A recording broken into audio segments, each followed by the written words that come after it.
At the beginning, I will ask that public comments during this period be in reference to the last meeting, because then it'll give us a chance to go through the entire agenda, and hopefully we'll be able to answer some questions over the course of the agenda.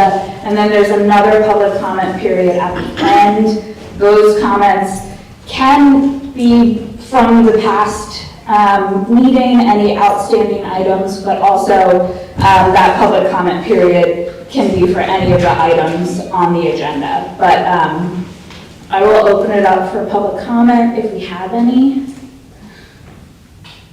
Go ahead, and I think you might have to turn the mic on, or just hit the button in the top.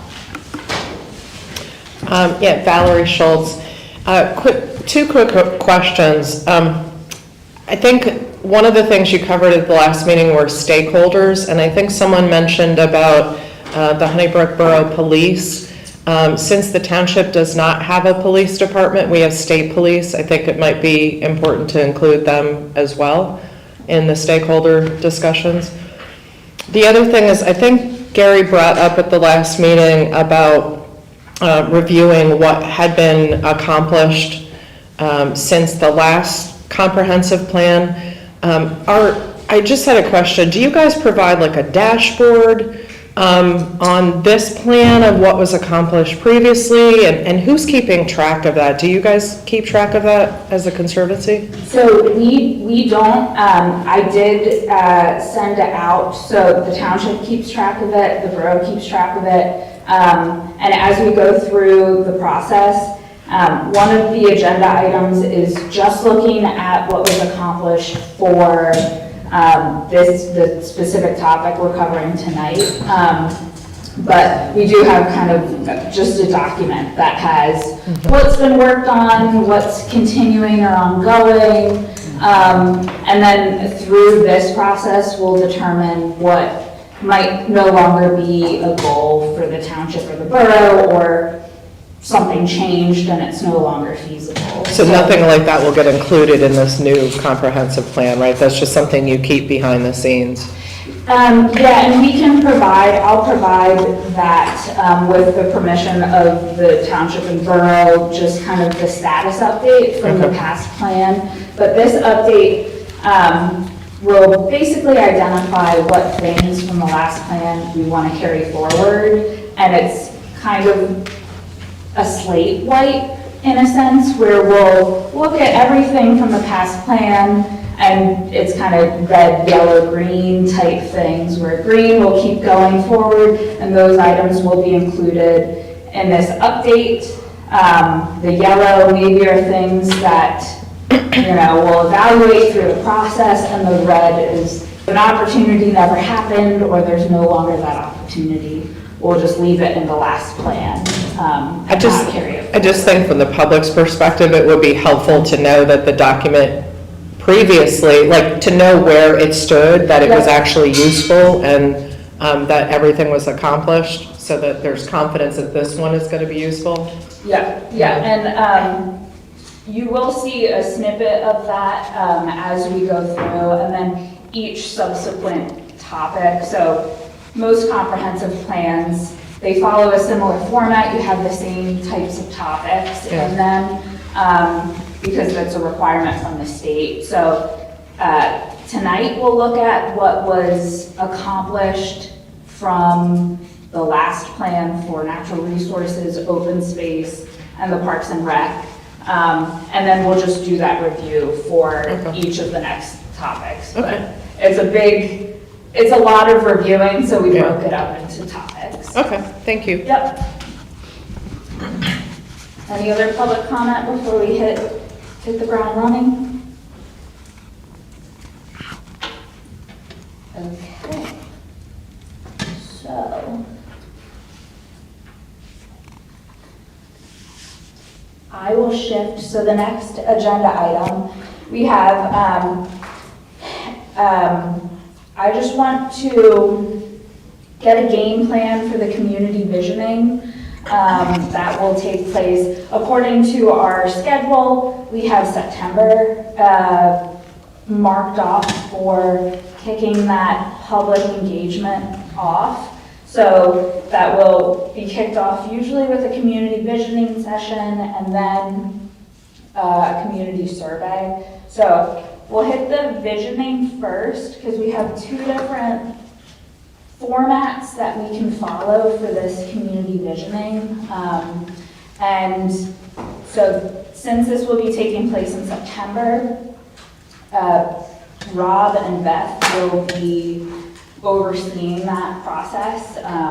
So we discussed the two different options, and we can provide our input on which might be best, just considering schedule.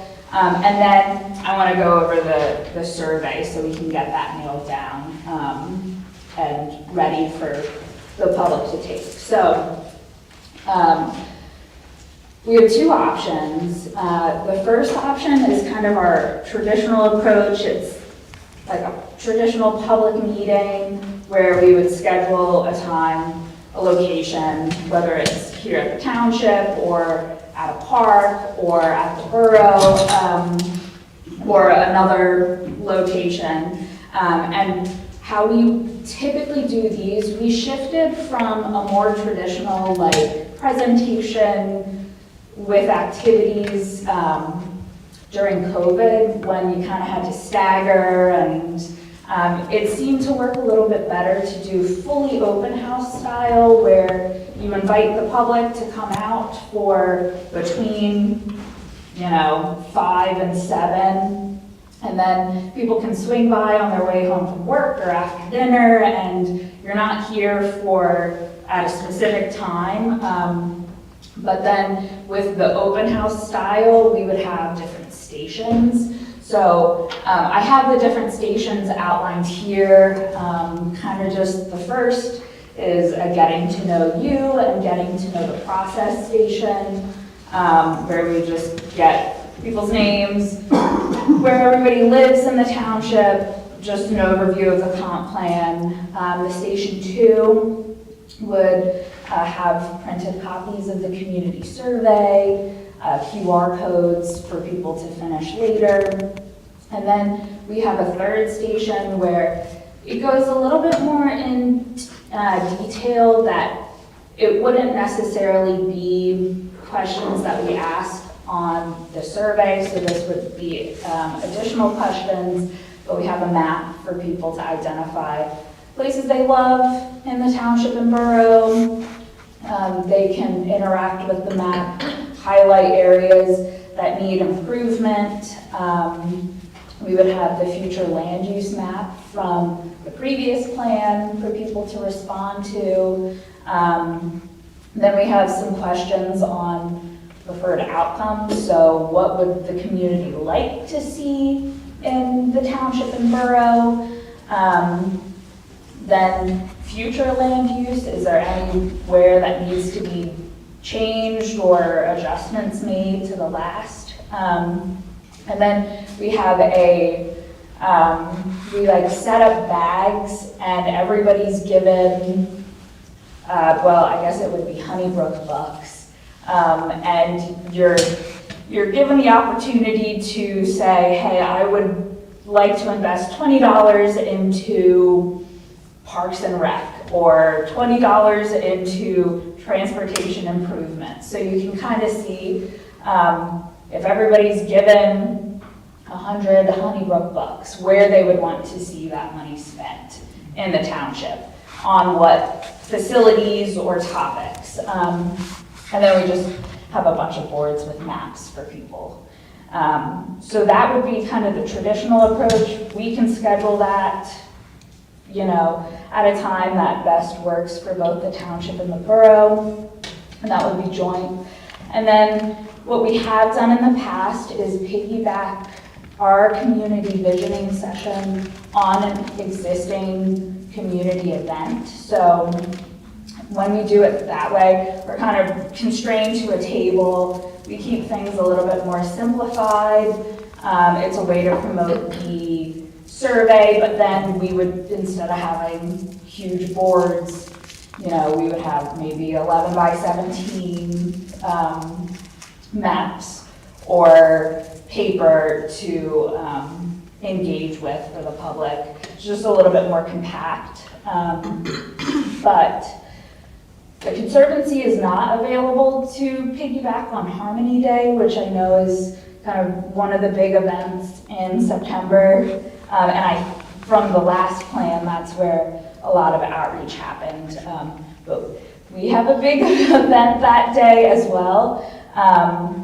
So we just wouldn't have the staff capacity to do both.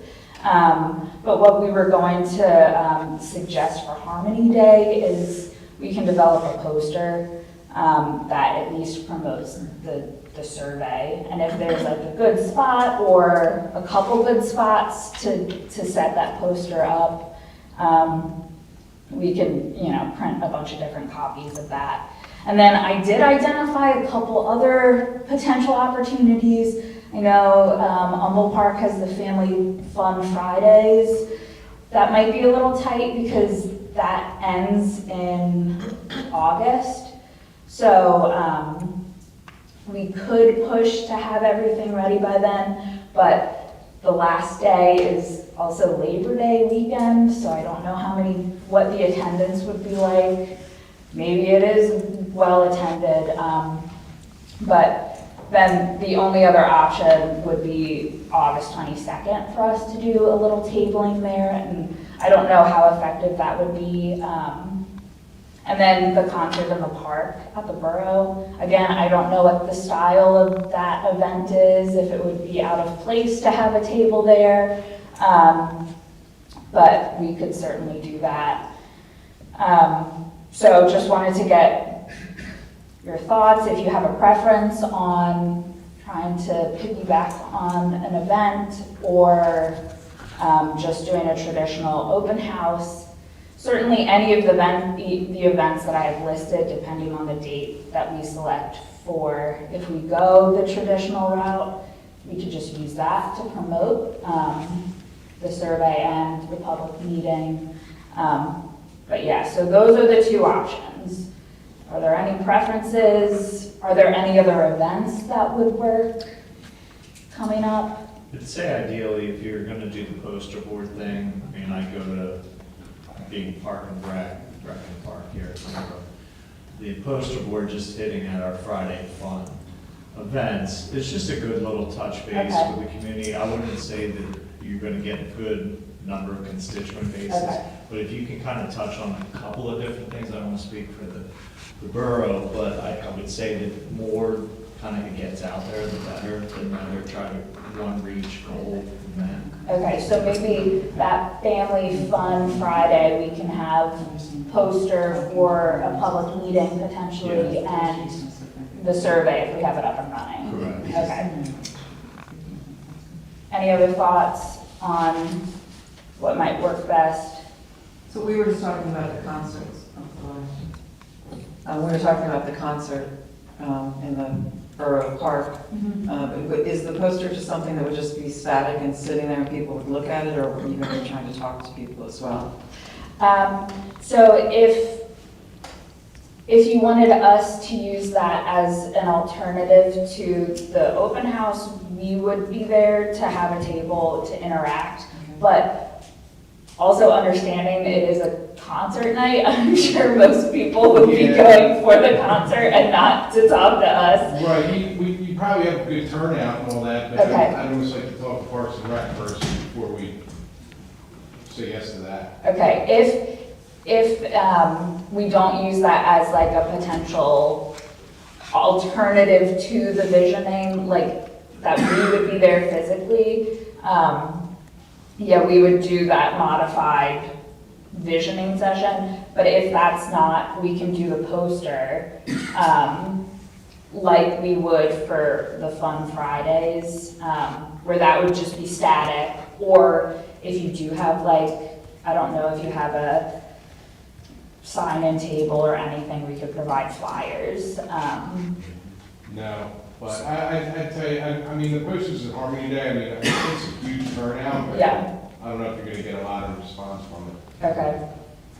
So you're thinking more of the open house would be better? I guess. Do you get a good return or response for open houses normally? It kind of all depends on the township and how engaged people are.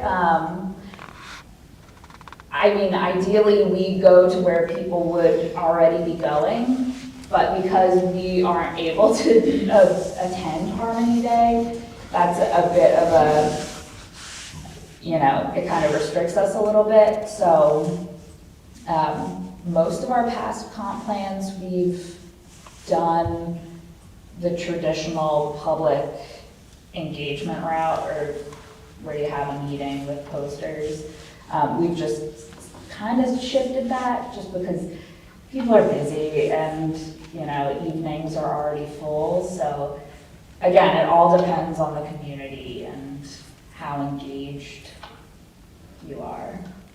I think you stick with the open house and then supplement these other events with the poster. I just think people will get more out of being in the space and talking to you. And Okay, if truly interested, they'll come and talk to you. right. Sounds good. Do you have a preference on location? Like, if we held it at the township, would that restrict folks from the borough from coming out? Should we look for a neutral location? I don't know in September if a park, just because it starts to get dark earlier. And the weather's so iffy, so. Yeah, so, I think here is fine with us, we don't have any place large enough in the borough. okay. I would agree. Okay, so then we can look at, now, we'll continue on this topic. So evenings during the week, would that be best, do you think? Or we typically don't do weekends for open houses just because people are busy on the weekends and don't always want to. But I think typically we would probably schedule like a 5 to 7 so you can kind of catch people on their way home from work, or, you know, after dinner. So that's typically the range, but is there a weeknight that you think would work best? We can just look at schedules and pick a day Incorporate that's, it right into one of our scheduled meetings that we have here, and just adjust the time of the meeting, either after or before or as part of it. so we don't have a scheduled meeting for September. We could piggyback it on an October, and then we have, in the past with other townships, piggybacked the open house on like a planning commission meeting or a board of supervisors meeting, but that's when we work with like one township as opposed to 2. So I would think maybe it would be better to have a separate time to do this, just so borough residents feel welcome and don't have to sit through an existing meeting. Or do it first.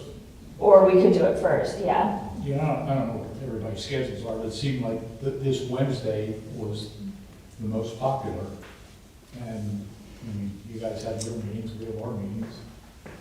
Well, our meetings start at 7, and she suggested maybe 5 to 7. That kind of correlates to fit it in with our show. Then this way, if people want to leave, they can leave, and it's not.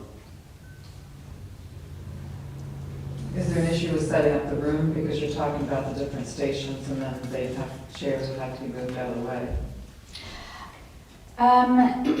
So for the maps, we usually just set them up on easels. We would probably, sometimes it's easier to write on a table, so we might be setting up like a big map on a table. So yeah, there probably would need to be a little bit of shuffling. We can use that area out there, though, can't we? True, We can yeah, keep the doors open. and- Yeah, that's a good idea. And Yeah. we'll interfere with the meeting starting right at 7. yep.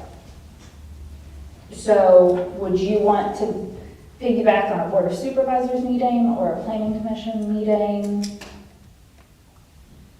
Supervisors seem to get the most. That's a Wednesday, Okay, it's the second Wednesday. Does that work for you, folks in the borough? Yeah, second Wednesday, That's the and sewer is the fourth Wednesday. I don't- Should.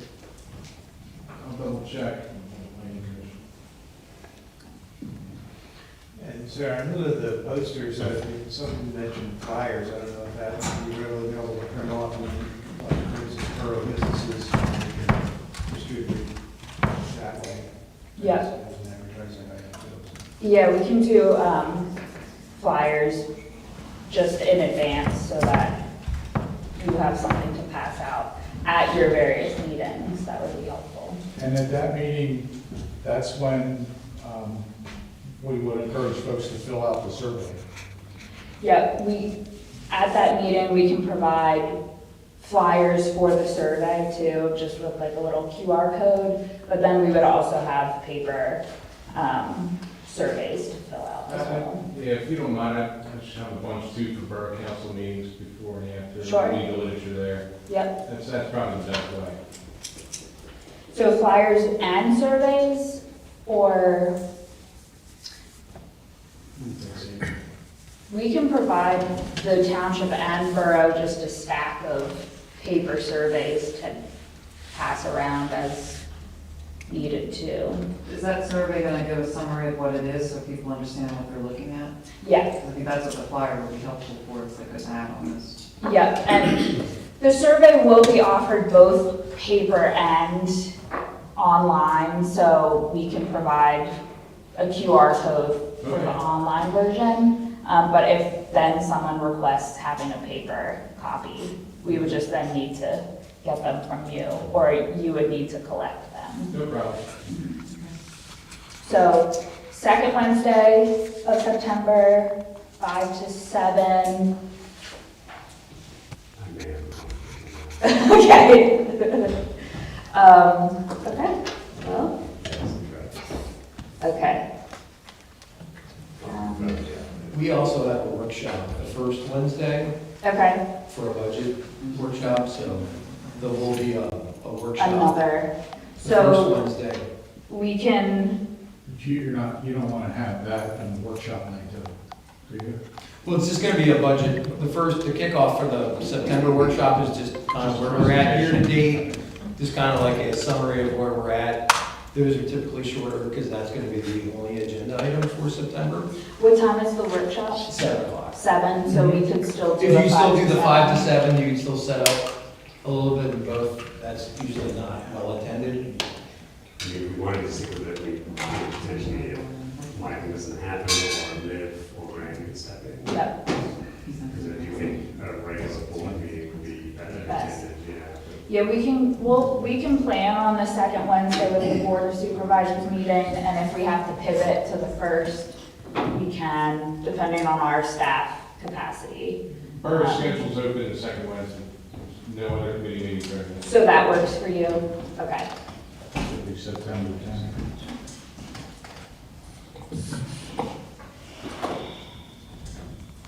And how do you advertise that? The public meeting, you would have to advertise it on the website, and I think you would have to advertise that 2 weeks in advance. Is that one, or is that just public hearings? Yeah. So is this gonna be a public meeting that's not gonna be a comp plan meeting? So, you know, if it's just going to be an open house, Yep, then we can just advertise it on the website.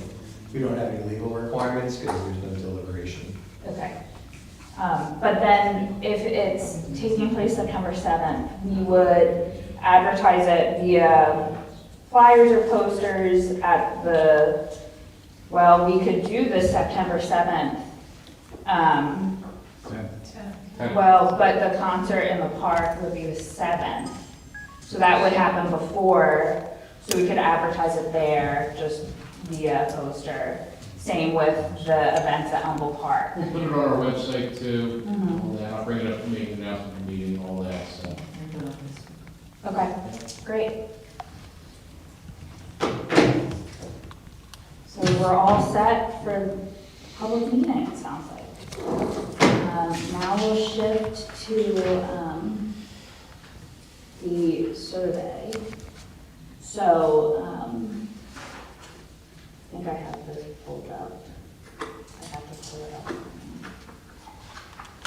So everybody should have in their packet a copy of the draft survey. And I pulled this together, basically tried to compile survey questions that were asked from the previous comp plan.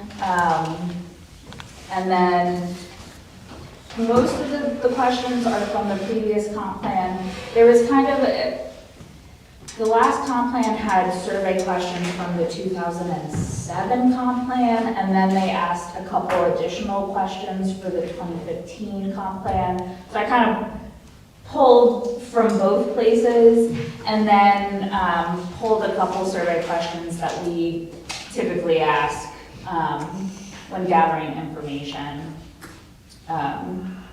for other comp plans. So there is a little blurb at the beginning, and we do have extra copies of the survey if anybody wants to take a look from the public. But it kind of provides just a general overview of the survey. And like I said, we would adapt this we usually use SurveyMonkey, but we would adapt this for an online version. And then we would just ask place of residence. We have a couple questions on quality of life. So why do you live in the township or borough? Which I have to adjust this first question. But hopefully by identifying the place of residence, we would then assume that going forward, they're answering all the questions for the borough versus the township. That so was we my can kind of question, are we separate going to them be able out. to separate out those responses? Because some of these questions are definitely, because although it's a joint plan, we operate independently. Right. And some things they're asking a question, how do we know which one it pertains to? You know Right. what I mean? So that first question would then, we could summarize, and I think that the last comp plan summarized all of the responses and then had borough residents and township residents separate as well. So you could see how people answered based on where they lived. So we can do that. We can separate out the results, so the borough can have borough-specific Yeah. results, and the township have township. Yeah, I think that's important. And also, so if somebody doesn't live in the borough or the township, they really shouldn't be filling out the survey, right? Because are we taking into consideration, if you don't live here or pay taxes here, are we taking their opinions into consideration? I wouldn't think so. We usually just allow that as an option for anybody who might own a business here or work here and use township facilities. But again, this first question, and then there's another question at the end that asks where in the township you live. We can separate that information out. So you're only getting the input from residents. Because I think in addition to asking if they live in the township or the borough, we should ask, because I do think that if people don't live here, but they own a piece of land here, or they own a business, that they should be included. Right. If you're a taxpayer, essentially. That should be like a non-resident property owner, or that should be considered. Which I do think we have language to include that. So I'll add that where you can, and then you can identify if you own property or business, Right. where you own it. But can you include that In the first one? question. Yeah. Yeah. On the multiple blocks that we can check, like number 3, it says check up to 5 responses. Can we prioritize that so that it's like 1 through 5? So you can kind of extrapolate out what the priority is rather than just checks? Because if you check 5 And you, What's your most yeah. important versus least important out of this one? Yeah, we can rephrase that to say rank your top 5 responses, 1 to 5. 1 being your most important? Yeah. 5 being your least, yeah. Can you scroll your screen? Oh, sorry. There's copies up here. Copies. So they were just asking, we're kind of not going question by question, I guess. Thanks. That was more general, like, for instance, number 3. Well, I'd say anytime there's Check up to, multiple right. choices to rank and the priorities.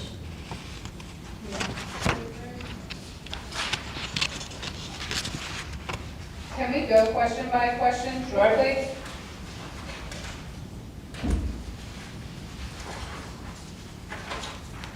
Yeah, so we will add landowner or business owner in the borough or township. We can flesh that out a little bit more.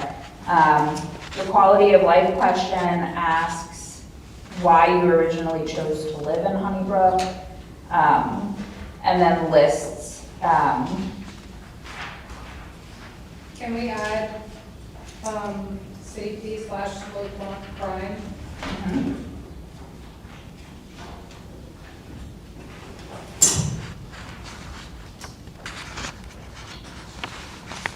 On question 2, you have just the township. Yeah, I have a note to add for yes.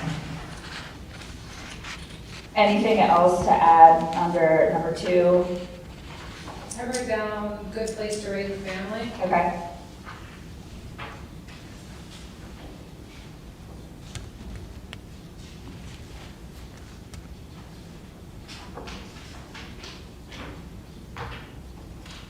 Anything else?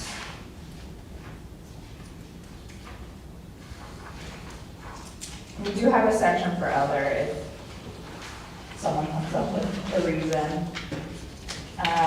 Number 3, so this is getting at what's important to consider for the future.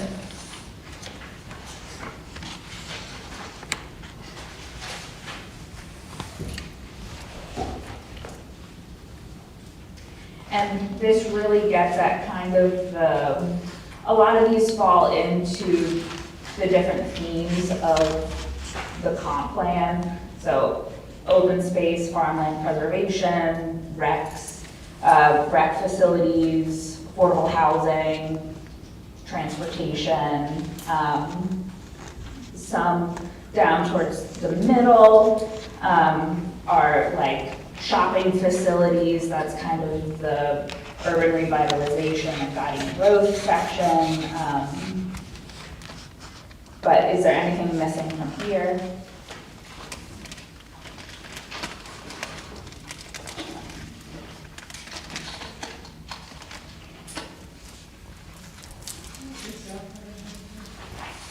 And again, most of these that have the, pick a bunch, anybody can pick other and write in what they want as well if we miss something. Number 4 is other than a change of employment location, what might cause you to leave Honeybrook in the future? So kind of getting at what would force people out or force people to look for an alternative place to live. What do you mean by school cost? Taxes or? Yeah, I think so. It can be elaborated on, so if, you want to talk about private school opportunities too, or, a daycare. I think taxes is important, but we already have that. Taxes too high. Taxes too So, high. yeah, I just didn't know what school cost necessarily.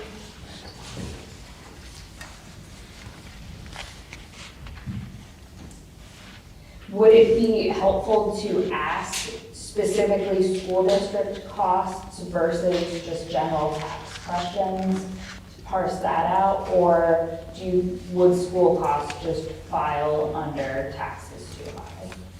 No, because at the school district, if you have extracurricular activities, there's fees associated with that. There's Okay. other fees, you know, with my kids in music and stuff like that. That changes school, so I understand it's kind of like a weird school costs, but Maybe just it does differentiate. expand on like, Yeah. like, what do you mean by, like he's saying, like extracurricular activities? you know. As well as school costs. Yeah.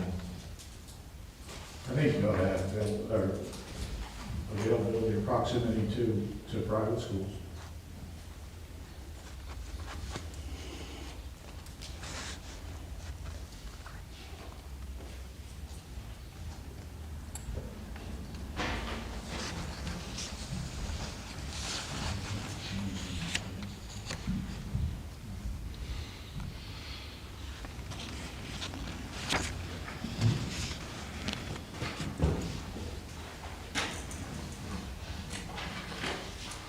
Anything else for this one?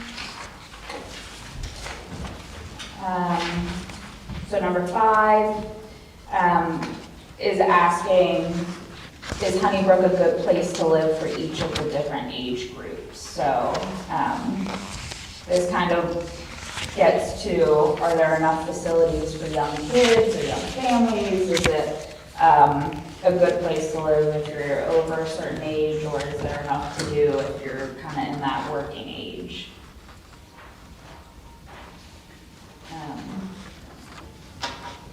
And then the next one is we're getting into the vision for the future, so asking people to shift what they want, their priorities for what they want. So this first one would be figuring out future policy for land uses listed.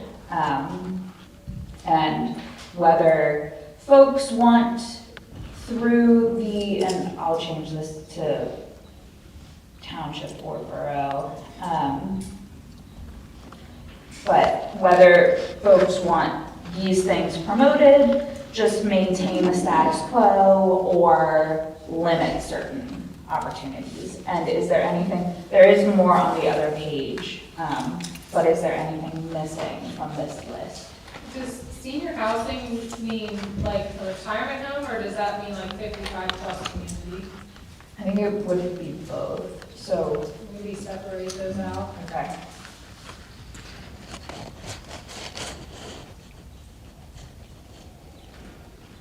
Well, there's assisted living, long-term care, yeah, so maybe senior housing should say. 55 plus. Yeah.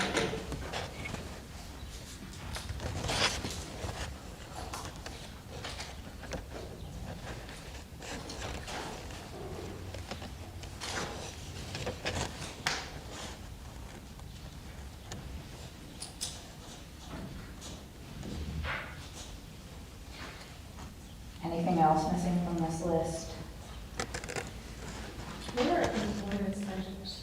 Like, what would you? It would be like an office complex or,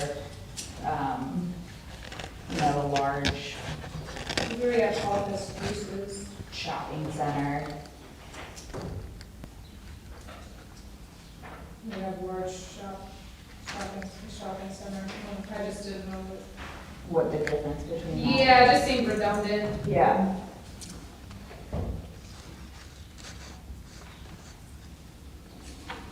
Well, we can always remove that if you think office uses would cover,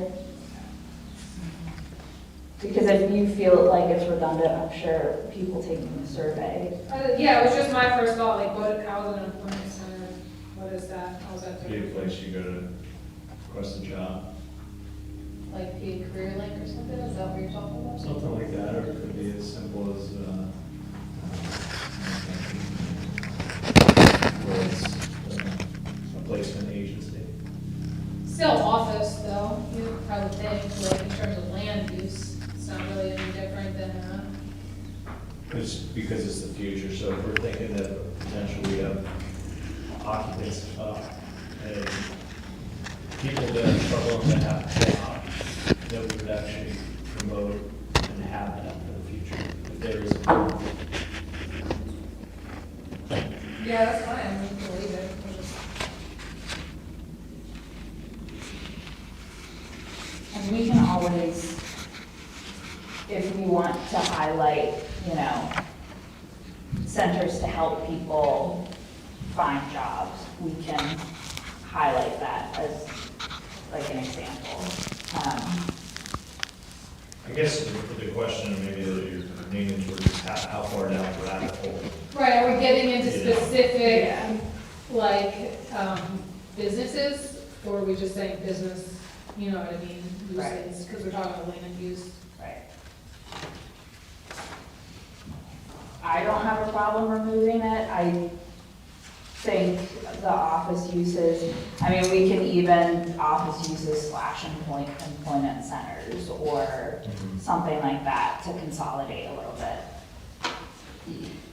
Yeah, sometimes I just feel like surveys can get too, like, There's too many you're like, hey, you wanna options. take this survey and 10 questions into it, you're like, okay, I'm not taking this anymore, like, Yeah. it's too much, you know? Yeah, we can consolidate those. Anything else for that one? I know that it's a big list.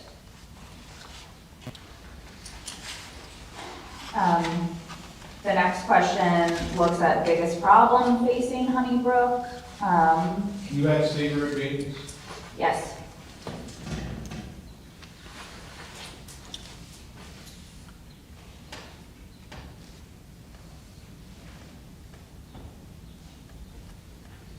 Anything else for this?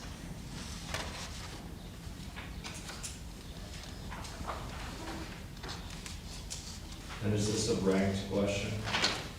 Yeah, it can be. And we'll have to identify how many, because I don't have that identified. And I think for this one, we would probably do top, just because of the number. 1, 2, 3, 4, 5. Like rank your top 3.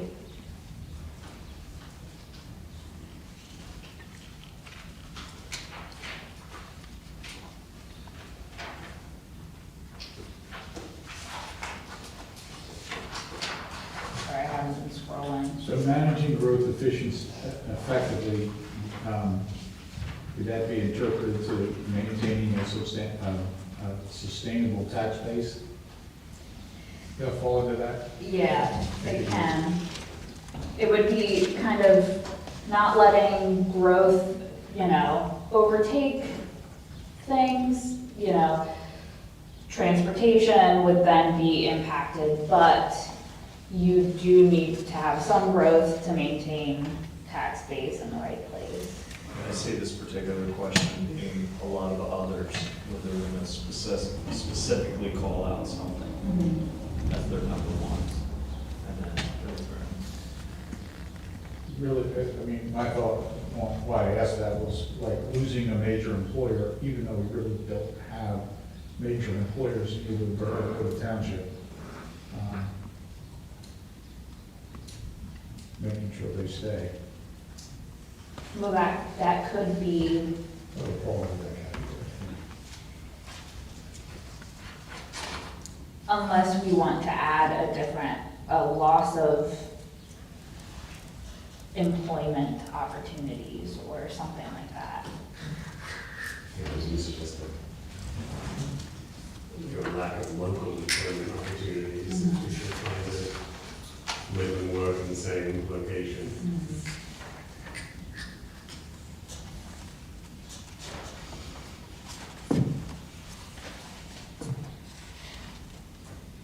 Anything else under here? Kind of make it as easy for people to fill it out as possible too. Yeah. Whenever there's an other category, I always skip it, so. It's easier to look at the survey results too, when there's not a bunch of Right. others. Right, where you have to kind of figure out where they go. Yeah. So number 8, this is more open-ended. What kind of community do you hope the township will be in the future? And then there's another opportunity for open-ended to share other comments or issues. Are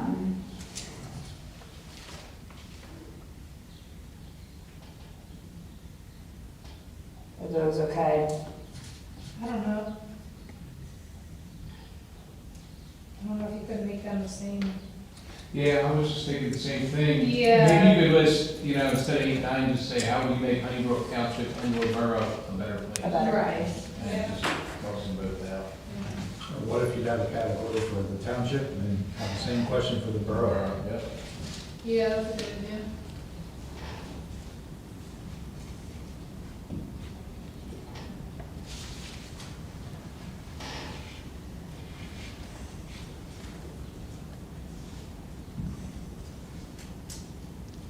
Okay. Then we go into community services, so this question talks about, how well the following services meet, residents' needs. And then you kind of check adequate, inadequate. Don't know what the no, I guess it doesn't apply. I can see where the no comes from.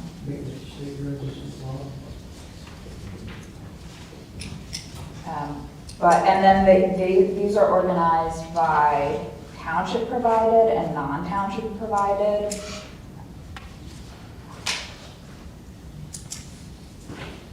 So it's like, this whole should be borough oriented and then township oriented. Right. Yeah, that's what I was, these ones. Because it's just, you can't lump that, well, I get it at the beginning, it's the township or borough, I get that. So when we do online surveys, it can be if this, then there's a separate survey generated. So if someone says, I'm a borough resident, you get a separate survey. That's harder to do with paper unless we have 2 separate surveys.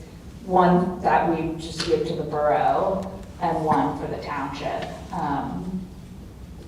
And then, we just have 2 separate surveys. Because I know the borough has police that would fall under borough provided as opposed to, Borough doesn't have a form. right, Yeah, I think that keeping the paper separate surveys would be, Okay. make life easier. So you're saying a survey for the borough, complete packet for the borough, you're saying breaking this category out? I think for paper, it would be complete separate survey. and most of the survey questions would be the same. Right. It's just where there's slight differences, we could keep them different. And then I'm pretty sure online, depending on how they answer the first question, we can figure out how to. Which survey they're gonna get to go, yeah. If you don't do that, isn't it gonna be difficult to pull all the information in to get the totals? If you have just the one document, and then you're online, you can have borough and township, it's gonna be kind of hard to collate To and merge them back together. Well, I think we separate would, this one out. yeah, we would have to, doing them combined, you have to have options for both the borough and the township where it might not be relevant for one or the other.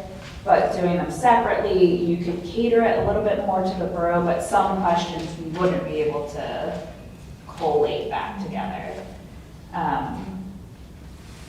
But there are some sections of the comp plan that, like the section that we're covering today, is more township focused than borough focused, just by the nature of the topic. So that also happens with the comp plan in general, where there's certain topics that are more applicable for one or the other.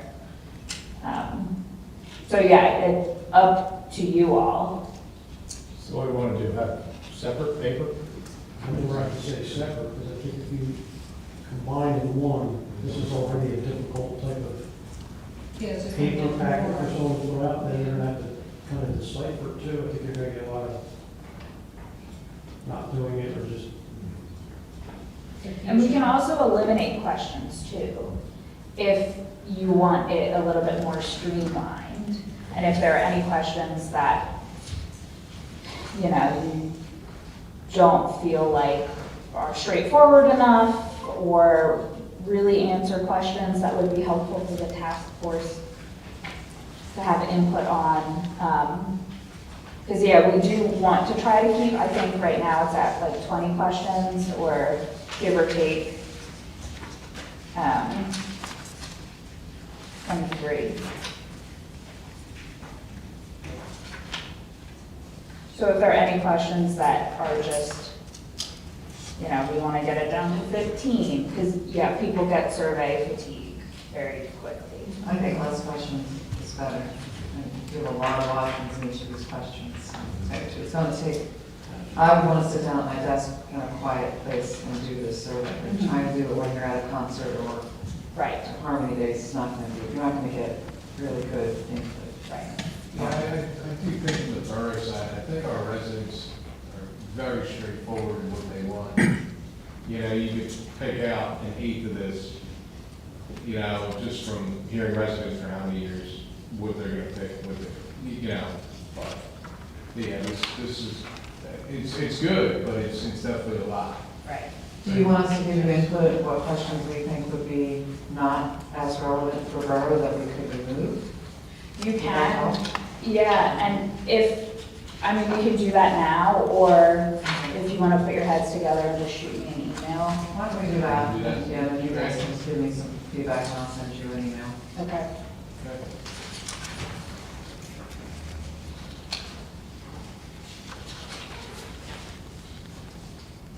And then, as we go through, if there's any questions that you both feel we can eliminate, we can. So yeah, we can tweak the community services to be more compatible with one or the other. The question 11 is, do you think additional funds should be provided to any of these?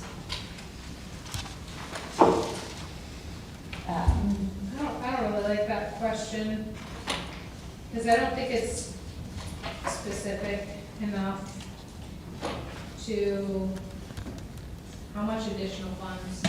You know what I mean? Like, what are we talking, $10,000, $100,000? Like, I think to really get meaningful feedback, you would have to know how much people are, and do they even know how much funding is going somewhere right now? Right.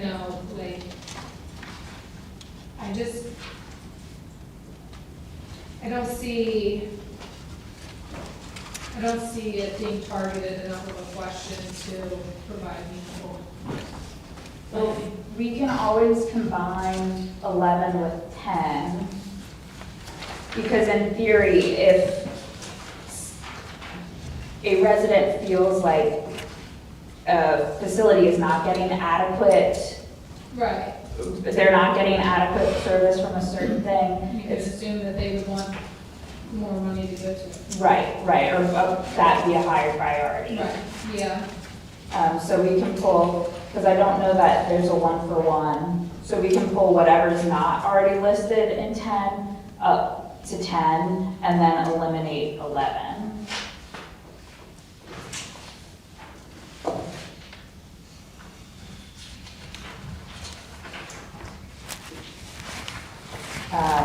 And then 12 starts the Parks and Rec section.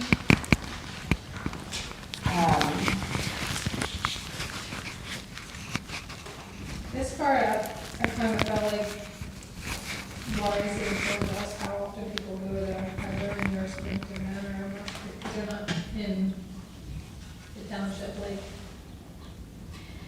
I think it would only reveal if people are regularly leaving the township to seek recreational opportunities, as opposed to fulfilling them within the township. Sometimes, depending on the community, it can identify holes, like, it looks like a lot of people are going to natural resource areas, and there needs to be more passive opportunity, or vice versa.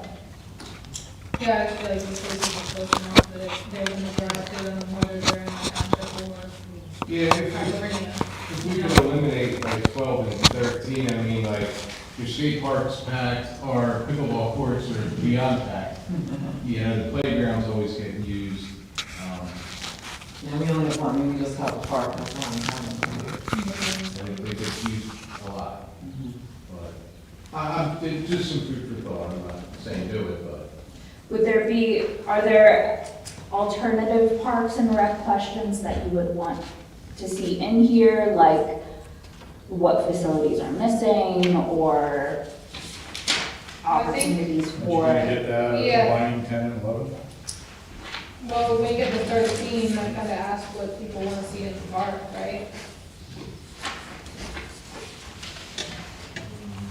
I mean, for the borough, it's really, is there anything that you would want to see in the park that we don't have right now? I mean, it's such a little park, you know, I mean, we have basketball courts that aren't there, right? Are there basketball courts? They are used. Okay, there's another thing that's There's a not hockey used. court. Okay, yeah, so, I mean, that would be the only thing that would be relevant, I think, to us, because we don't have any place else to go. So it would just be what's missing, Is there basically? anything you want to see in our park? So would you replace both 12 and 13 with, at least for the borough question, what's Borough, missing Yeah, from the existing park? yeah. Good, that Craig? Yeah, that makes sense. And then, not to put you on the spot, Steve, but as the Parks and Rec representative, do these questions help identify issues in the township, or would you have alternative questions? So I guess I would condense 12, just as simple as, do you visit your local park, name James Humble Park, Struble Lake, and then other outside, Okay. and then how often? So it would just be 2 blocks there, stay daily, weekly, monthly, whatever. Yeah. And then as far as ranking,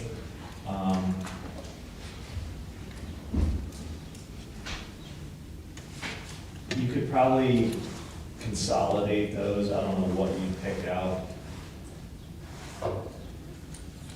of that block. You're talking about 13? Yeah, on 13. Take 4. Yeah, Yeah. Photography? because I would add things too, but, you know.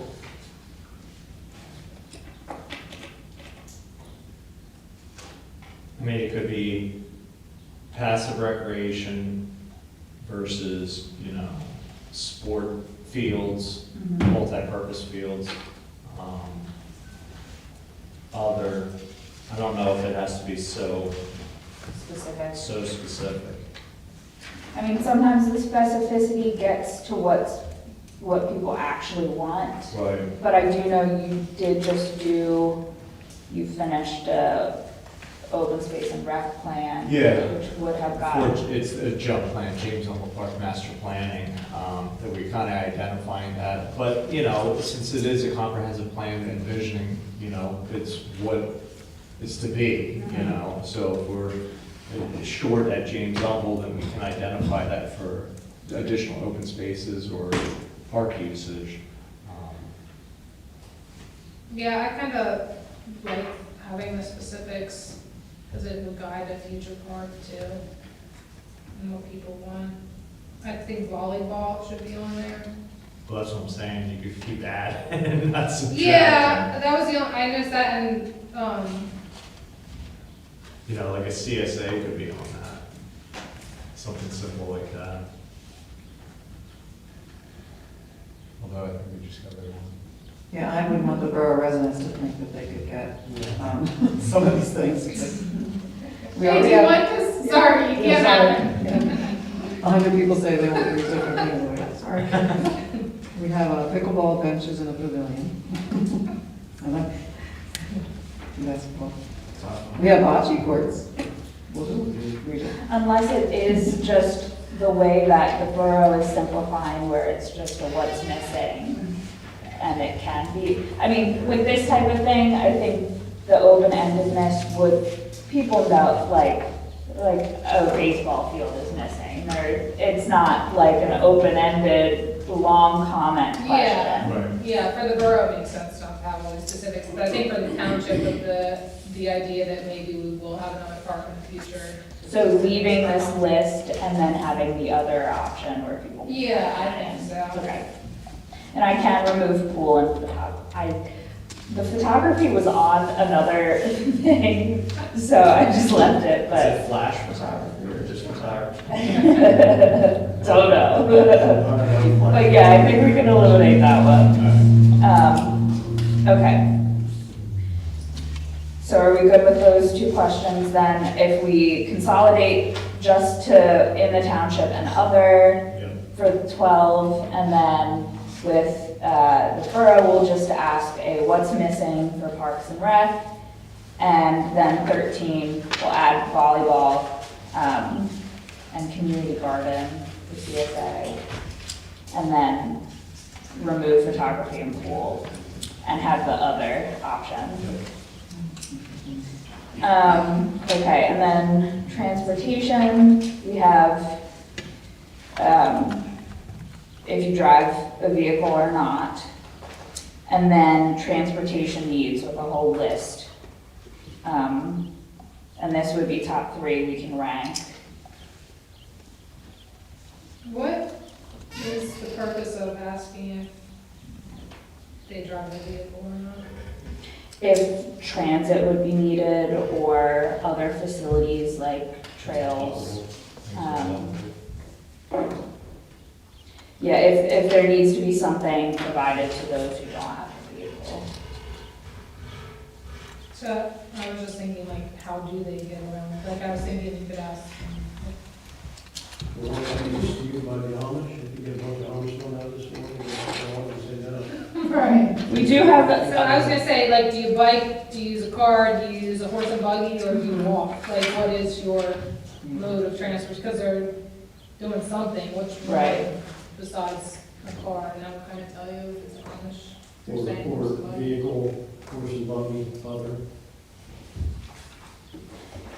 yeah, we can change that to be more specific. And I don't think we have the ability to add bike lanes or multi-use trails for walking.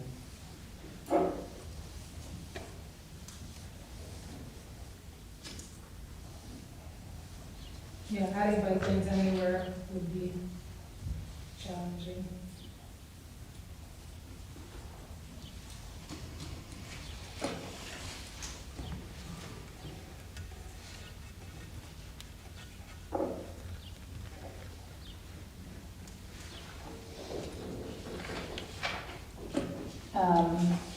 So then 16 is specifically asking for safer buggy, scooter, bike, and walking, what options the public thinks would be appropriate. This was from your past comp plan. So for the township, when you say convert roads to what? I'm assuming multi-purpose. This was a verbatim from the last plan. Yeah, that was just my first thought, like, what are Yeah. we converting roads to? Yeah, I'm not sure anything on that for the road. Yeah, I feel like that question should maybe, there's not much we can do. You can't really increase right away. You can, if there's new growth, new development, you can, but it's gonna be a challenge to do that, the trail network.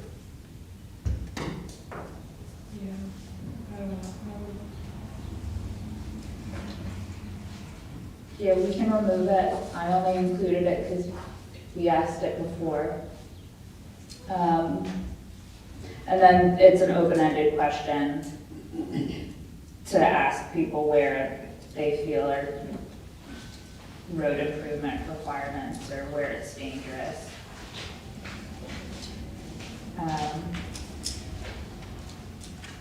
Then we just ask some demographics. So we do ask if the person filling out the survey is a member of the Plain Sec. I don't know if I like that. It seems like we're singling them out for some reason. Like, we're not asking if they're anything else. Why does it matter if they're plain sect or not? They can have the option, but are you a member of?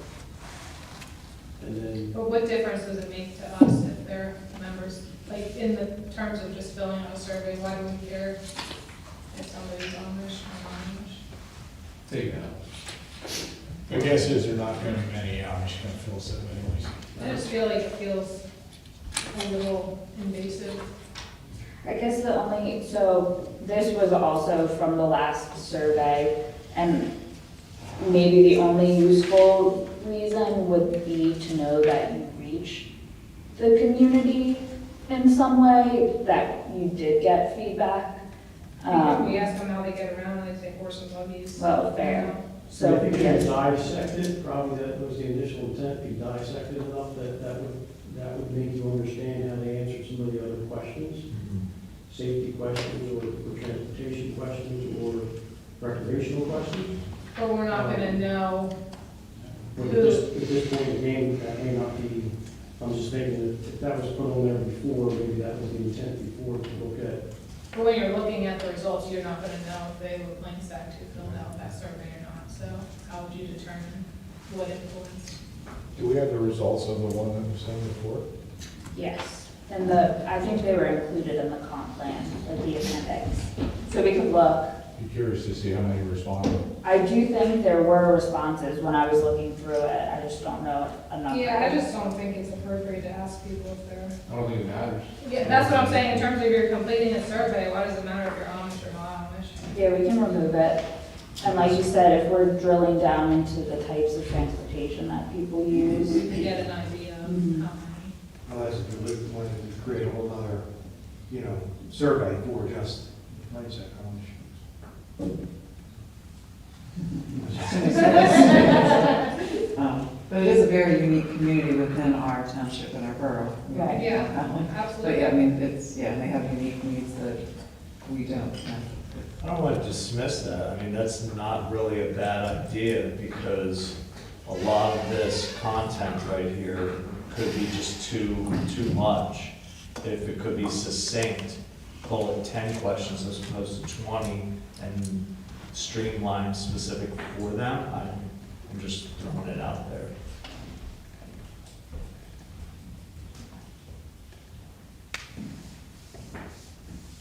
I don't like the idea of segregating out.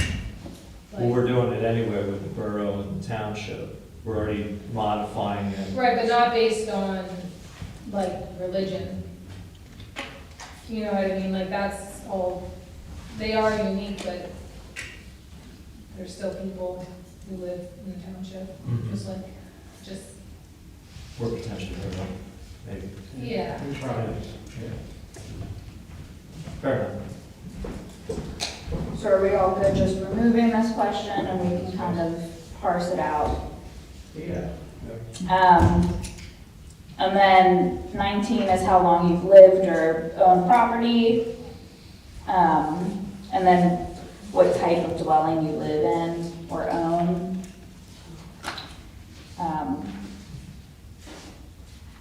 And these are all kind of just demographic stuff. And then where you work. If it's in the township, out of the township. I just kind of came up with a list of potential outside of township. But we could always just say if other, please specify. Yeah, I think it's either in the township or out of the township. I don't know why we know if they live in Berkeley, Maryland, or. I guess it's just to see how long people commute, how much they love living in Honeybrook that they And then you commute could to. ask what their commute is, you know, True. half an hour, 45 minutes, you know, like, so they can just check that box. Mhm. But the location of where they work, I don't think we need specific. You could say New Jersey, you know. Unique to know, though. We need to know? It'd be unique to know. Well, Well, we could, again, just use that other line and have Yeah. people specify. In county, out of county, Mhm. out of state, something Yeah. like that. Yeah.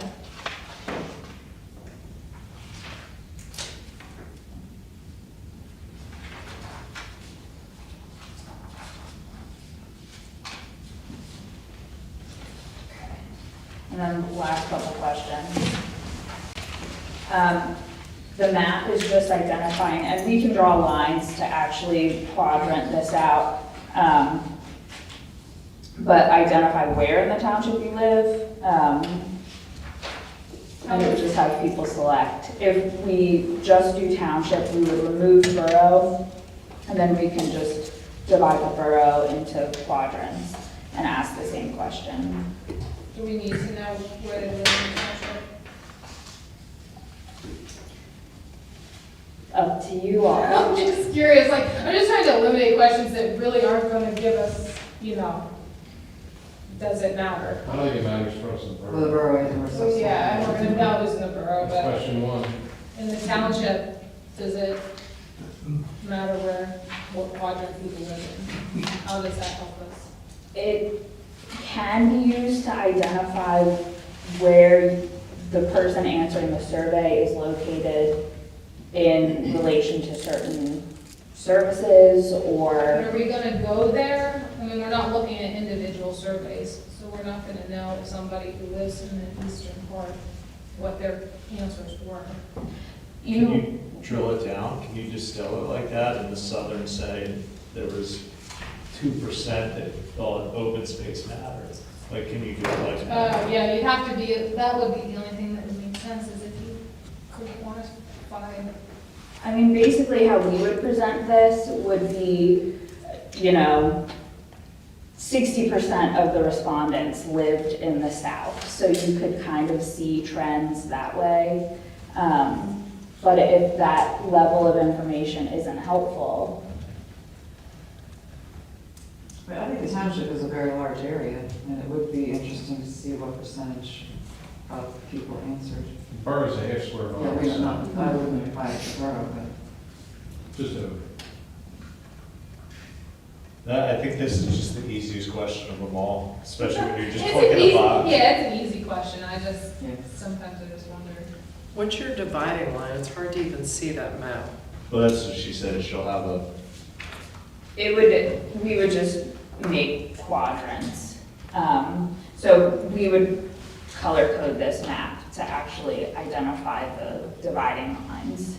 I'm just thinking, people looking at this, they're gonna be like, I don't even know, I can't read the street, I have no Yeah. idea. I don't think most people look at a township map very often, so they're not even gonna know. And unless the map is really like larger and they can see it, maybe it will be online easier to read than on paper. It would be easier online. This could be blown up to a full page too.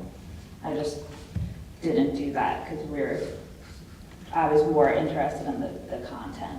But, You should have a box where I don't know. true. Don't know, based on the school map, I'm not really sure.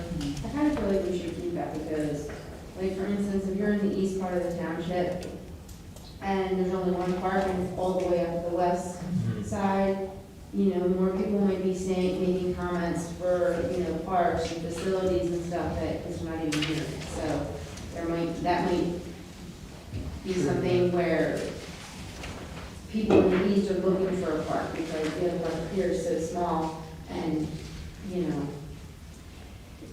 Yeah, it's it's not like, like they're visiting by their bikes up there. it definitely can reveal if there's any skew in the data, if, it's circulated to one particular location more, then you can kind of get an idea of how it might have been skewed one way or another. It might help for emergency services too, if that's one of the things that they think you're lacking in, it might be because there's flooding in there, you can get it, or whatever, so it might, I think it might help to have that. I think if you made it a whole page, it would be easier to see the quadrants. Yep. People should be able to figure out what it is. So for the township, we're okay leaving it, we'll just make the map better and bigger. And then we'll have a don't know and replace the borough. That's important. And then we'll remove this with borough survey. If they say don't know, then just throw their survey. They tell me where they live. Then the last question just asks, best way to get information, where they get their information. I thought we should ask, the newsletter, if people would rather get it in the mail or like an email newsletter. It doesn't come out at all anymore, but I think it should come out. I think we should have, and I think we should ask if people want a newsletter like quarterly or annually. The borough does newsletter, so we don't have ours. Okay.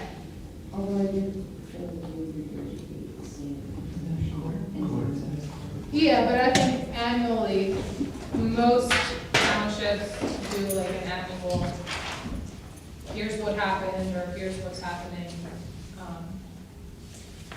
I think we should have a newsletter, but I think it could be email or mail. I don't know that that's the intent of this survey, to help them decide if they do a newsletter.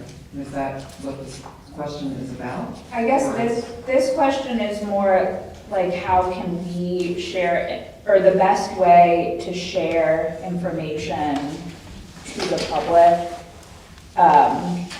It can be used project specific, but also post-project, if there are any like promote X educational materials, how best you can kind of refer back to this as that point. But we could add a question for the township if residents would like to see a newsletter, because that could always be a recommendation of the comp plan to have a newsletter, and then how regularly. I think so. Should that also be a rank order too? Just because, you could just check all of them. so- Yep.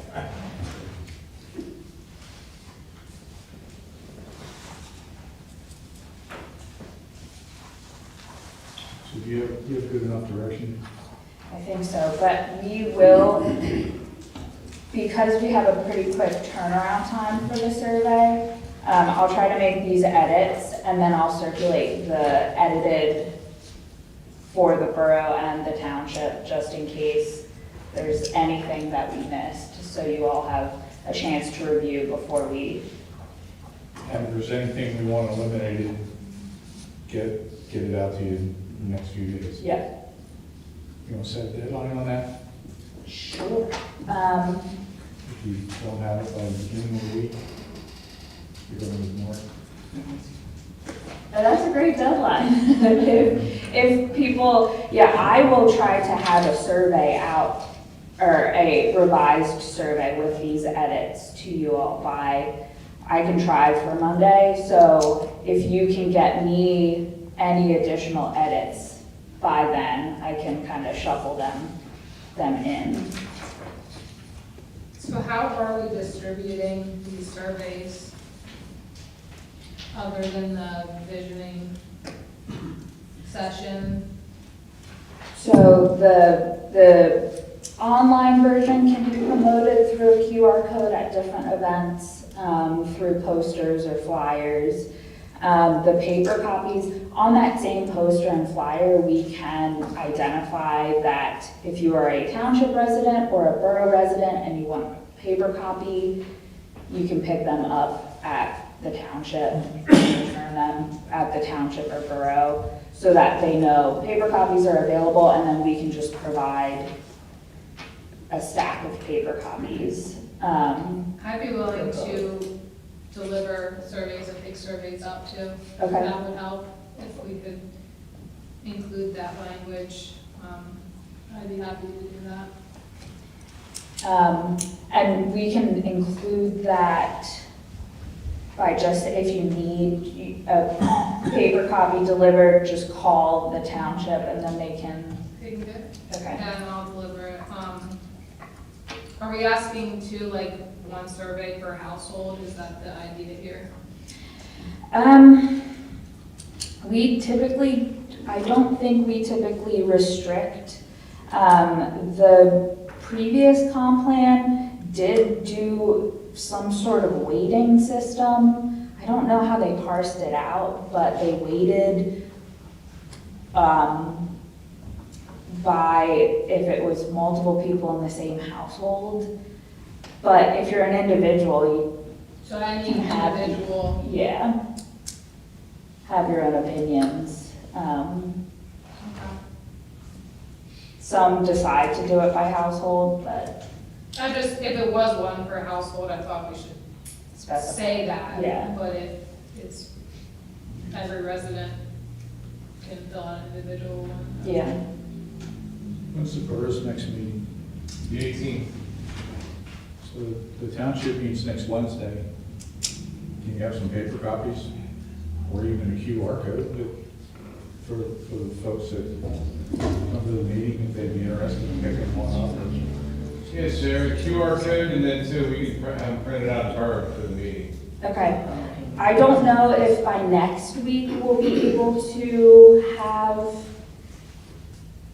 all the edits made and then put into SurveyMonkey, but, Yeah, it's a little tight. as soon as we do, you can feel free to start promoting. And then, once the survey starts, we usually kick it off at the community visioning session, but it can certainly be promoted as soon as it's available. But then, it can continue to be promoted until we feel like there's been enough, we've received enough responses. So I think on our schedule, we probably have it available or open for about, it's usually like a 3-month period, like a 1 to 3 month period that we allow it, but we've extended that if we just didn't get a good response rate. So it's not like you have a month to do it and that's the hard and fast. We can always re-promote, have them available at all the meetings through the fall.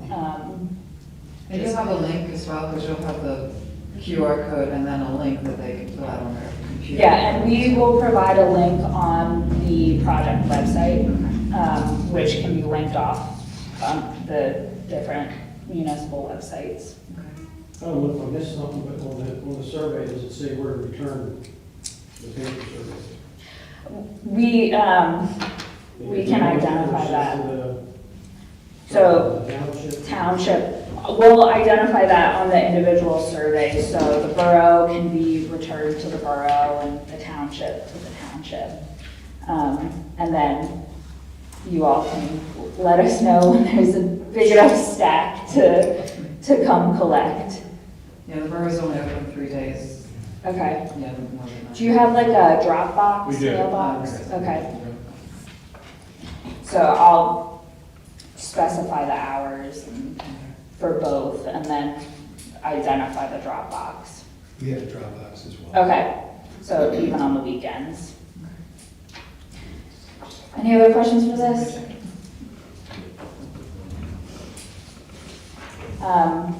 Okay, well, I knew we were gonna spend a lot of time on that, so, it's a jam-packed agenda, so apologies, but, we'll move on. I will just do a very broad brush overview of the demographics, and we can always circle back to this.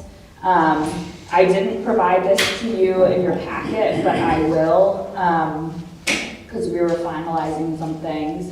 But this will appear in the appendix and just helps inform kind of, you know, the township and borough makeup. But I'll provide just very broad brush overview of what's included in this and then let you all dig into it. And all of the materials that I sent out, so this plus the inventories that I sent out in advance, those will be included in the appendix. So we have basically starting now the entire process to continue to fine tune those drafts until we have a final plan. So there's plenty of opportunity for input. But this is just kind of the structure. We have an intro page just identifying where the data sources came from. And then just an overview of the township and borough. This overview is total, so between township and borough, and the total area, total number of households, and then we break it down looking at historic population. So this is kind of high-level overview. Then we have population projections that are from DVRPC. And then we include the combined change of the whole region. And most of these data points we compare to Chester County, just so you have a point of comparison. So population projections kind of help plan for the future. Population densities we have identified, and we also have the surrounding townships and communities identified as well. If it would be helpful to provide a couple data points as a point of comparison for the borough, we can do that too. Just because it's a little hard to compare apples and oranges. So this shows population density, population diversity, which obviously a pretty white area, but you can kind of compare it with Chester County as a whole. Then we have population by household, so how many households are just a one-person household versus a larger household. And then this shows family versus non-family households, so 75% are family households, so you're living with the people you're related to, and the average household size. So this is a little hard to read, but we'll have to identify which one's the township and which one's the borough. I don't think we have that. But that, you know, kind of gives you a sense of where you're at benchmarked with the surrounding area. The age breakdown, so this reveals that the township, you have a higher population of the 65 plus compared to the borough, which you have a higher population of that kind of working age section. But the township also has some 55 and older communities, so that makes sense. This is a age pyramid, so it kind of shows your birth rate versus your death rate and your life expectancy. And then this bar right here is how it compares to Chester County. So in the township, there is a slightly lower population when compared to the county of that middle age group between 18 and 65. And then you can see, you know, you have a higher population of the under 18 and the over 65. And the borough's pretty more consistent, but that does make sense based on this age breakdown. And then female versus male, which is pretty consistent with just the nation average. We have educational attainment for the township and the borough, and then how that compares to the county. And this is specifically looking at the school district. So school district, total number of students, and then how many come from the borough versus the township. We typically, for the population projections, we typically like to include projections for all of the municipalities within the school district, so you can kind of get a sense of, okay, if your population is projected to grow, then you can assume your school district population is projected to grow. The information that we use is from DVRPC, which is the Delaware Valley Regional Planning Commission, and they don't have data for Berks County. So we didn't have data for, unfortunately, a large chunk of Twin Valley. So we can do some digging to see if we have an alternative population projection that we can include for Berks County, whether the county has population projections that we can include, but we just included what we could find so far. So we'll continue to look for that information. Then we have workforce. We have highlighted in the red boxes, those are the 2 employment industries that are highest for borough residents. And then the blue is, those are the 2 highest employment industries for township residents. And it doesn't identify where folks work, just what industries are the primary industry of residents. And then we have income breakdowns for township and borough versus Chester County. Housing affordability. So this looks at what percentage of homeowners and rental folks who rent, what percentage of their income goes towards housing costs. So the blue shows what would be considered affordable housing, which the threshold is you spend less than 30% of your income on housing. So the homeowner affordability, the majority of both the borough and the township would be considered affordable housing. However, it's kind of flipped with the rental housing affordability, or it's a little bit more even. So rentals are less affordable than housing, but that might be a stock issue, that there's more homes available than rental. So this is a breakdown of changes in housing units. So how many additional housing units have been added since 2010, so the last 10 years, median values. And then this is just a breakdown of the township and borough owner-occupied housing cost. Then this is a slide showing the age of the housing stock. So the borough obviously has an older housing stock by nature because the borough was developed first. So average median house age is for the township from 90 to 99.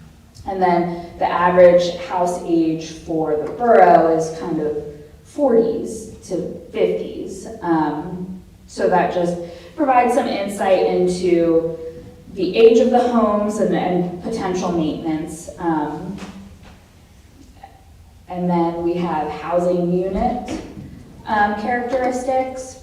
So this gets into, first, this pie chart shows how many homes you're still paying off your mortgage versus you own it outright.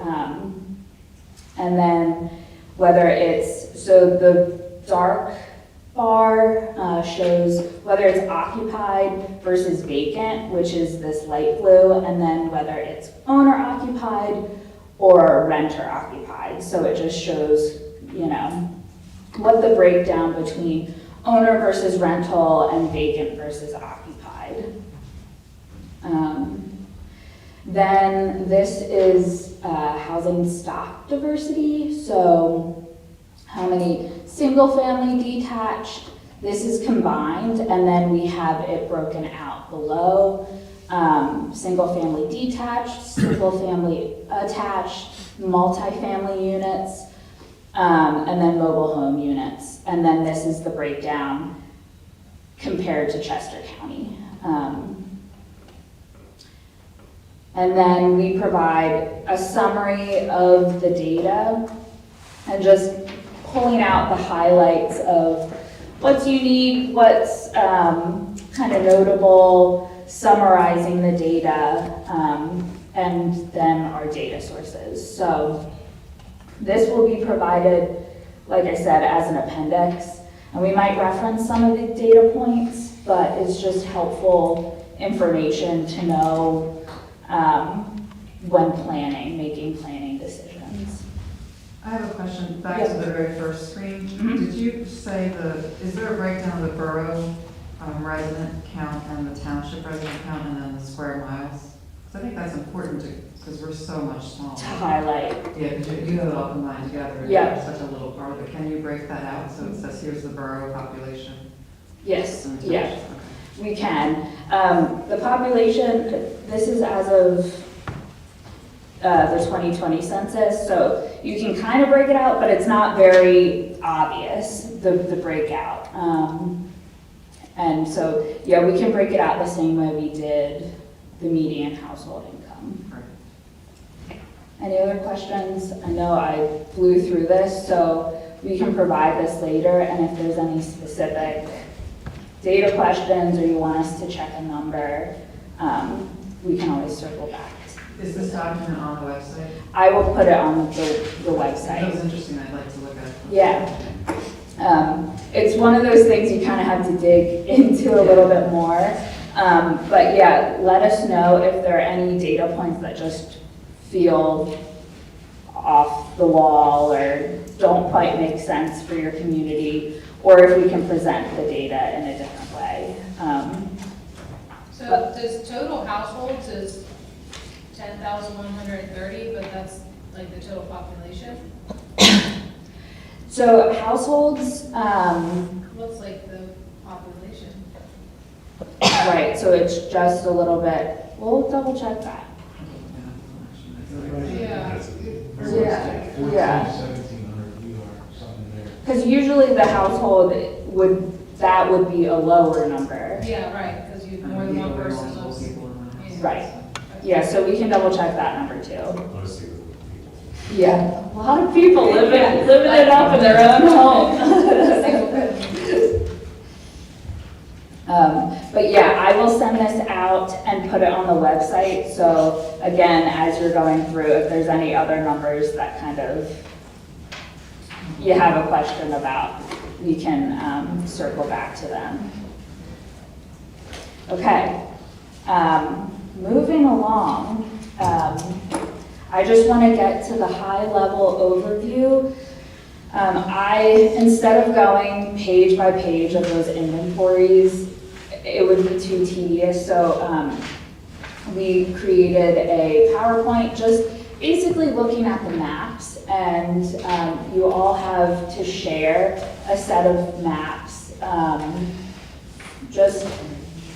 These maps can be edited, we can make revisions, we can change symbology, so if there's anything that jumps out that needs to be changed, they need tweaking for readability, we're happy to do that. But I just pulled out just some key high-level overview of the inventories that we developed. And just like with the demographic assessment, if you have any specific edits for the inventories, let me know and you can send me the edits. via email. Or also, when you send me stuff, just include Beth on the emails too. So her email should be included on all the task force meetings, but I'll send that out towards the end of August, just so you have that. That way, nothing gets lost in my inbox, and Beth can kind of work on edits while I'm out. So just that one caveat. So this, we're looking specifically at section 1. So we're kind of combining the natural resources, the open space, and the parks and rec. We did break out the maps to have a township map and a borough map. And unfortunately, because of the nature of the borough, less relevant in terms of natural resources and open space, but then we can dig into the parks and rec a little bit more. But I just wanted to start out by giving you all just high-level overview based on what is identified in Landscapes 3. Honeybrook is identified in Landscapes 3 as a conservation, both conservation cluster, so that means a cluster of protected open space, but then a conservation corridor. These are conservation corridors identified in Honeybrook. Also notably, Honeybrook is part of the Highlands Conservation Area, which is a federally designated conservation corridor that runs from Connecticut to Pennsylvania. So that's just something to keep in mind. It kind of runs along, kind of links forest farmlands along to the Blue Ridge Mountains. So this, like, it kind of goes off here, but you are within that conservation corridor as well.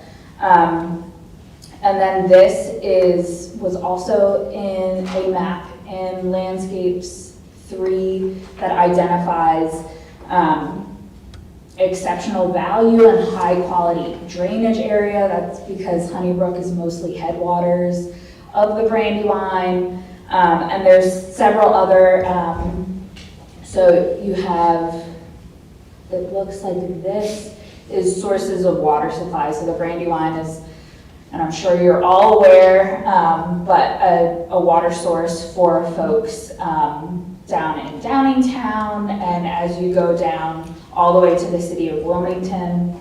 So that's called out as a natural resource priority in Landscapes 3. Then Landscapes 3 identifies recreation and trails in Honeybrook. This map here just shows where, so within growth areas, how the population located within a half a mile of a public recreation opportunity. So this shows, you know, the borough's pretty much covered. You're less than just under half a mile square and you have a park inside. So that checks out. That's why that's all orange. The green area is identified as a rural resource area, so you're not in Landscapes 3 identified in the path of growth. And then here, this orange area again shows coverage by a park. So these folks live within half a mile of a public recreation area, and then there's just a small sliver just outside, still within that path of growth, that's outside that half mile. So they're probably picking up somewhere here where you're located within a half mile. So that just reveals maybe some gaps, but the township is one of the biggest townships in Chester County. So there's a lot of space to cover, but because it's mostly rural, at least by Landscapes 3, has not been earmarked for major population development. You're still mostly covered by parks, but there's still some gaps. And then this is just identifying the circuit trails. So the Struble Trail is a planned park in the Circuit Trail network, and is planned to extend to the borough. But this section here is just at the proposed stage, so not existing, some existing trails down here. And then Chester Valley Trail, a lot of this section is currently underway or a little bit farther along. So just things to note. These are the water feature maps. I understand these can be hard to read, so we can try to make adjustments to the symbology. But this kind of, it's showing up as like a gray dot. All of that area is your headwaters area. Yeah, your headwaters area. Then we have hydric soils identified, floodplains, wetlands. Because of the nature of water features, they all overlap typically. So it can be hard to represent them on the map, but 42% of the township is covered by, well, both the township and borough is covered by headwaters areas. The hydric soils typically follow your floodplains and your streams. We usually include hydric soils on these maps because they can indicate where wetlands are. So wetlands data, especially when mapping it, it's not always the most accurate, and you have to get someone out to actually survey it. But hydric soils, they can indicate where wetlands are, and with additional rain, wetlands can develop there. So there's about 18% of the township and 11% of the borough is under, has hydric soils there. The floodplains are these dark blue hatch areas. About 9% of the township has floodplains in it. There weren't any floodplains identified in the borough. And this is the 100-year floodplain as identified by FEMA, but it's 100-year floodplain is kind of tricky to understand, but it's these areas, that whole floodplain can fill, and there's a 1% chance every year that that floodplain can fill or flood. So that's the 100-year, it's not once in 100 years that that could happen, it's a 1% chance annually. And those are based on, I think the FEMA data is like based in 2017, so we're due for an update so that those boundaries can change. And these areas are best suited for recreation and not, or restoration and not built in. I already talked about wetlands. And then based on the geology in Honeybrook, the aquifers are lower yielding, so it's just the rock, the bedrock, makes the aquifers a little bit shallower, so it might be a little bit more drought impacted, especially, and that's especially important to know since most of the township has on-site wells, so prioritizing groundwater recharge is really important to make sure that those aquifers underneath refill because they're a little shallower and could dry up more easily. I don't think I've ever heard of a problem here in Honeybrook with the well drying up. Have you, Warren? Or? Not yet. Yeah. Okay? Just in the borough, just the sense of so many neighbors' basements, I mean, I understand why they named this place Honeybrook. You know, so. I mean, Honeybrook, because you're at the top of a watershed, a lot of it runs down too. But yeah, that's good to know. And then water quality, because you're in the headwaters, your land use patterns can significantly impact the water quality going downstream, because you kind of set the stage for water quality up here, and then obviously it all flows down. So that is the water features map. We also have a map for repairing buffers, which can be really helpful for improving water quality. This map identifies the properties that have gaps in riparian buffers. So riparian buffers are usually defined by 100 feet from either side of the stream center line.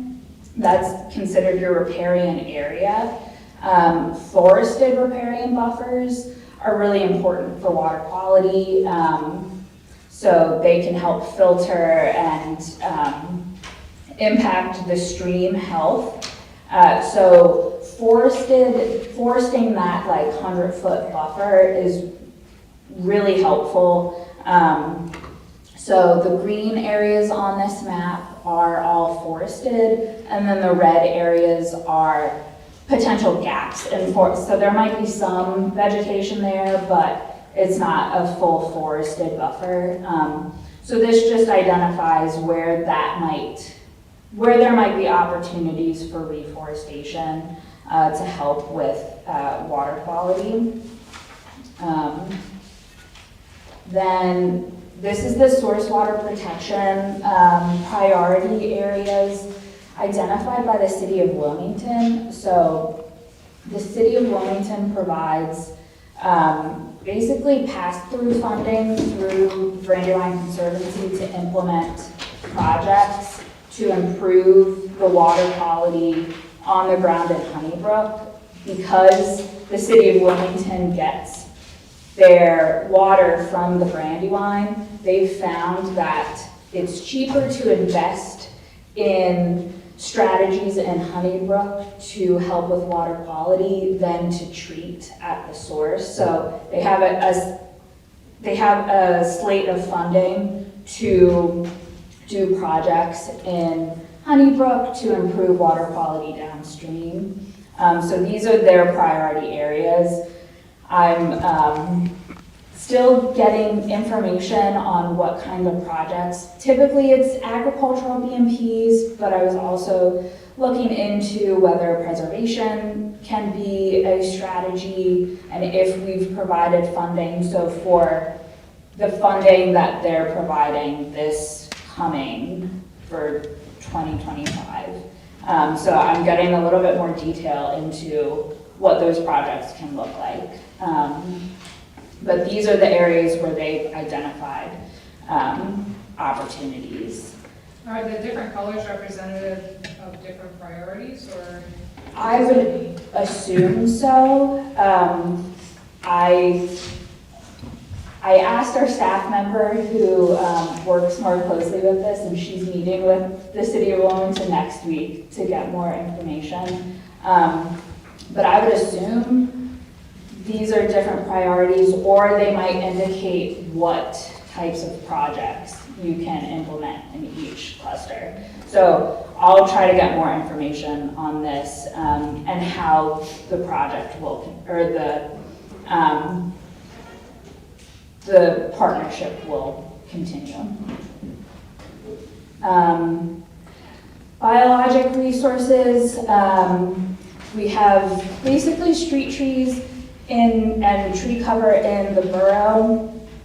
And then in the township, your natural resource ordinance is linked to woodland classification. So this identifies the different classes. So class 1 is over a certain acreage of undisturbed or unfragmented woodlands.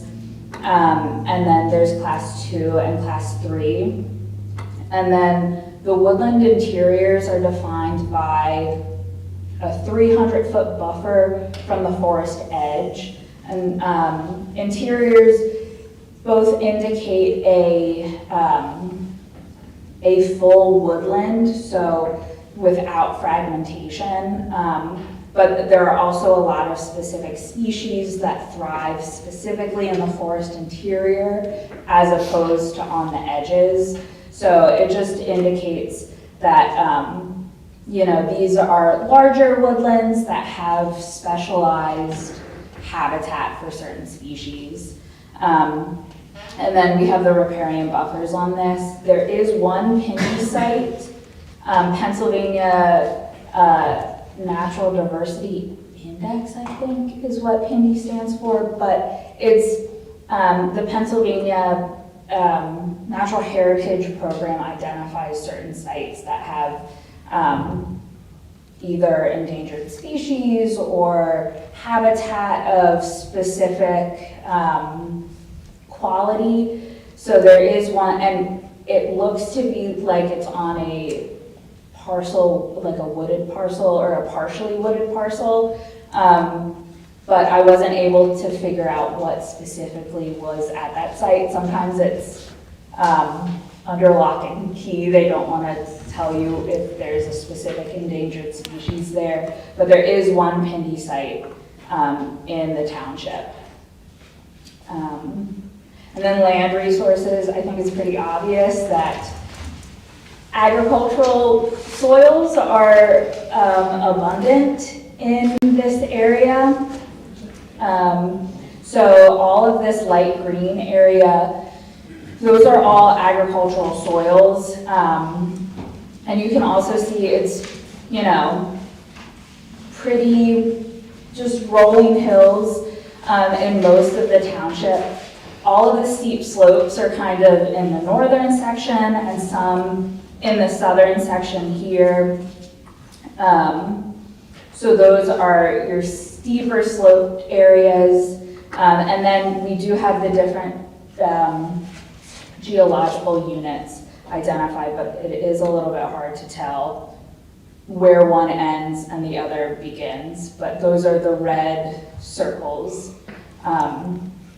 And then there are a lot of geologic features called dikes, which are basically a striation of igneous rock that's just in the geology, wedged in the geology. So there are a lot of dikes. And then you have 2 fault lines in the northern section of the township, which is interesting. So these are your land resources. And then the natural corridors, this map was developed for the last comprehensive plan. So this was basically just updated with new roads, but the natural corridors were identified by following these, they're mostly following riverine features connecting these larger forested areas. This map also identified gaps in the corridors, so these purple hatched areas where there's not a forest or a riverine, like a stream or riparian corridor that could be identified for restoration in the future to connect. And natural corridors are important just to provide a place for wildlife or plant species to kind of travel through. And they can also coincide with recreational features as well. A lot of greenways are both natural resource greenways, but also recreational greenways. But yeah, so this can identify some future opportunities for connecting, if that's a township priority. So this is just an overview of what's on protected land, what resources are on protected land versus, or the percentage on protected land. So you can kind of see the breakdown. It looks like a large majority of the woodlands in the township are on existing protected land. The one caveat to that is if it is an agricultural easement, there is not, unless stated in the easement, there's not necessarily, it doesn't necessarily mean those woodlands are protected, because the agricultural easement, you could remove those woodlands to use the property for agricultural purposes. So it doesn't necessarily mean those woodlands, 90% of the woodlands in the township are fully protected. Most conservation easements will have specific language to protect all of the natural features on that property, but the agricultural easements don't necessarily. But protected lands can be great opportunities for restoration, because you know that property is not going to develop in the future, so you're not investing money into restoring a property that 10 years down the road could be developed. So it's good to know kind of where the protected areas are. Specifically when looking at riparian buffer gaps, that can be a good opportunity for restoration. And then I did go through a few years back, I guess it's now 5 years, I think they did it in 2019, at least to the township and the borough, which would have been after your new ordinances were completed. I think that was in 2018, but the township, or the county did a natural resource ordinance review. So this is just the findings of the review. I will put this on the website, so I'll put this PDF on the website so you can dig in. But these were the protections for steep slopes, woodlands, wetlands, riparian buffers, and floodplains in both the township and the borough. And I did want to highlight, the county did make recommendations for how these ordinances could be enhanced to increase protection. So for the borough didn't have specific protections identified for steep slopes. In the ordinance, it just defines steep slopes.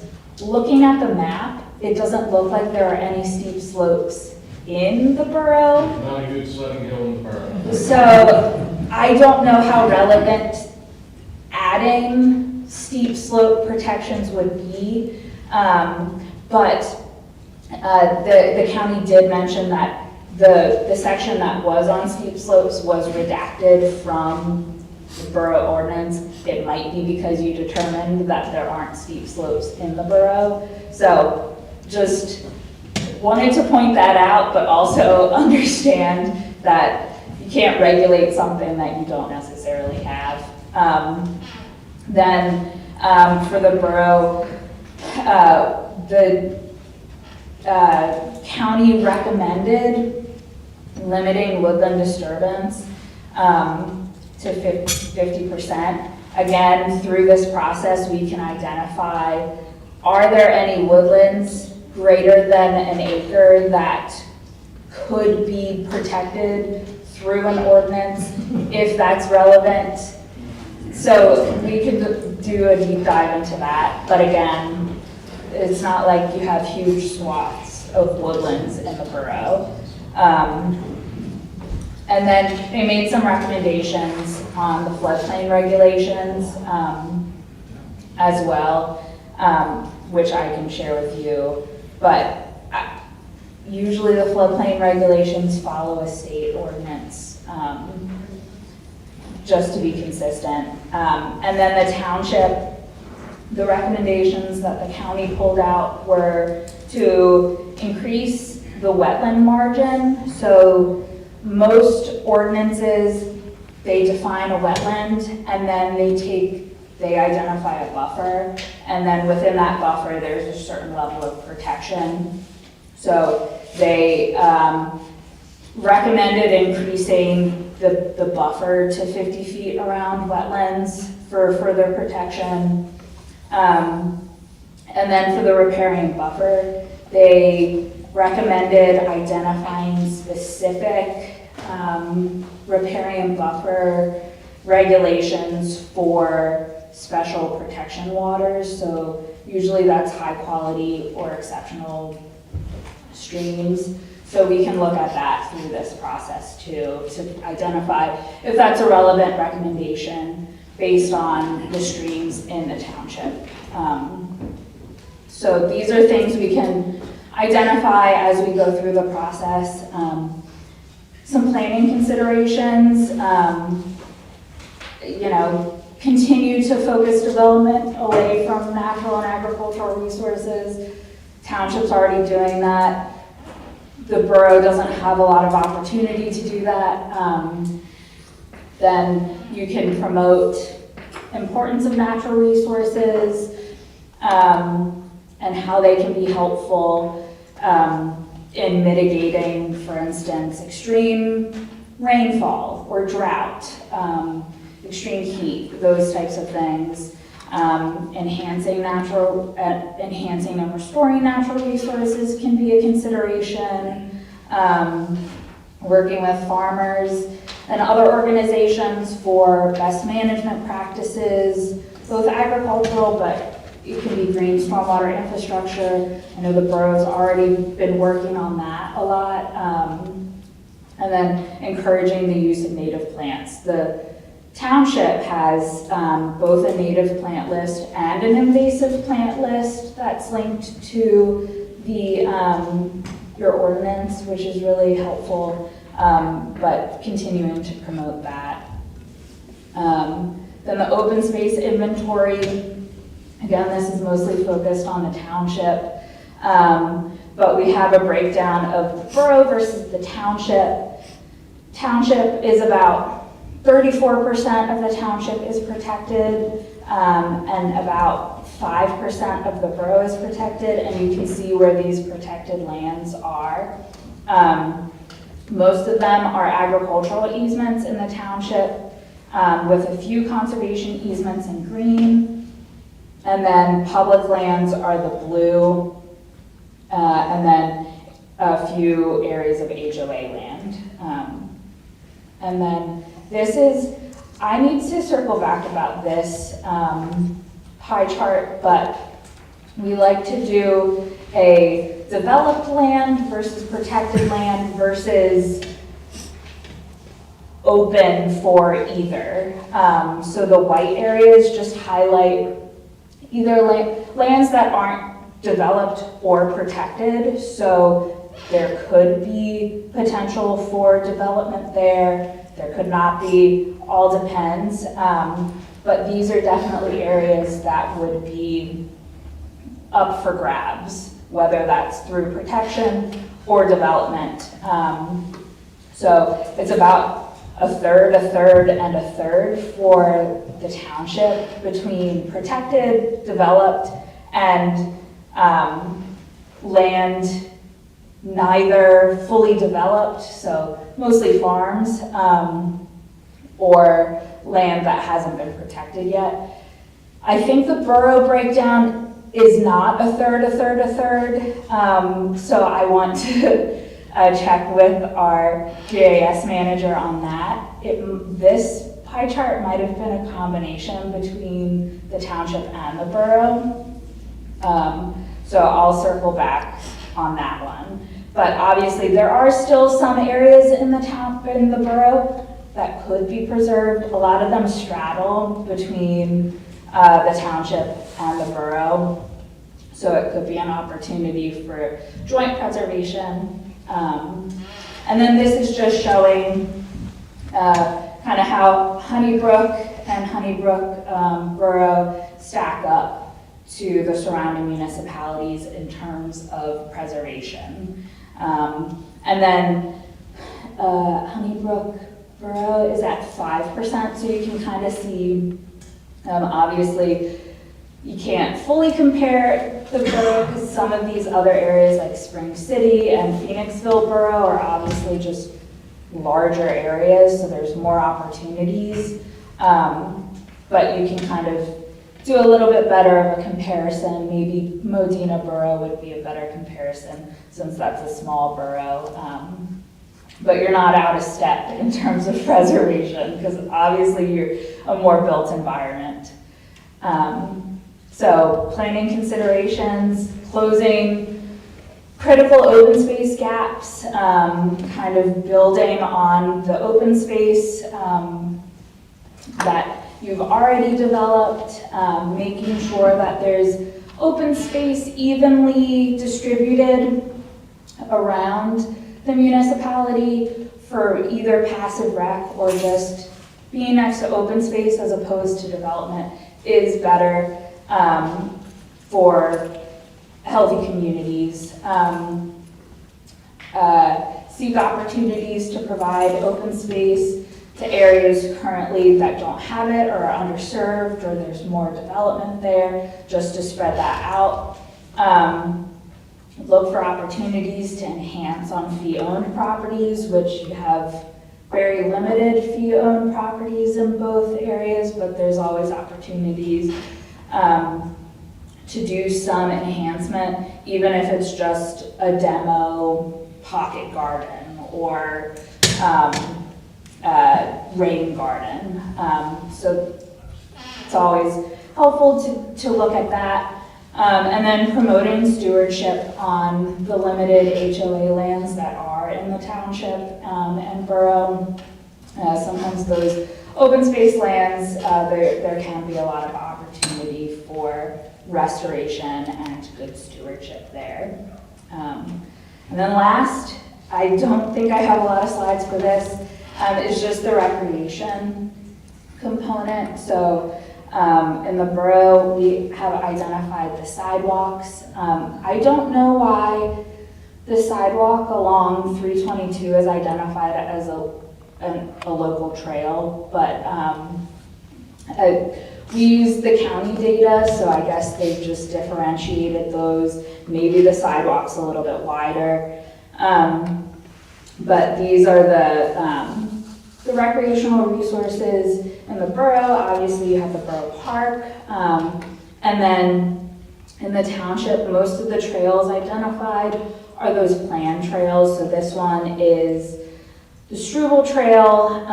Then we have some planned trails. The data that we use for the planned trails compiles, it's from Chester County, and they typically compile from past comp plans. So any of these can be, you know, if there are non-starter trails that are on this map that need to be removed, we can make tweaks. We often need to make tweaks to the trail data when going through the comprehensive plan process. So please let us know if any of these need to be modified. But yeah, we have all of the different parks, and then we have the golf course on here too as a recreational amenity. So these are the recreational maps. I do have just high-level overview of the different parks. I know that there was a 10-acre parcel that was donated to the township for passive. I don't know if we have a name for it yet, or what, so I just put Newpassett Park there, but, you know, throughout the process, as that gets finalized, we can fine tune that. And then we have the other areas identified, both township or borough owned, or then state and school district. We have Honeybrook Elementary identified because they do have some recreational areas, if not in use by the school. So that's kind of the inventory of the rec resources. And then the planning considerations, try to stay on top of the trends in the community. That's what the survey can help us with. Sometimes there's shifting in needs. We've seen that with pickleball. As other trends pop up, there might need to be some tweaks or new facilities added. Continuing to partner where possible with surrounding municipalities, because obviously in a more rural, smaller population area, you don't want to have to duplicate park amenities if just across the border there's a park amenity that fulfills the needs of your township residents. So just keeping that in mind as we're planning for parks. And then official maps. I think the official map can be applied to the open space as well, but that can be a strong tool if there are any areas in the township that you would be looking to acquire additional land for park or recreation facilities. Having those identified on an official map can be very helpful. So I don't want to spend all night, and we're already spending all night here. But as you go through the inventories, if there are anything that we missed that we should highlight in those inventories, don't hesitate to email, let us know. I will, I think I already sent out the list of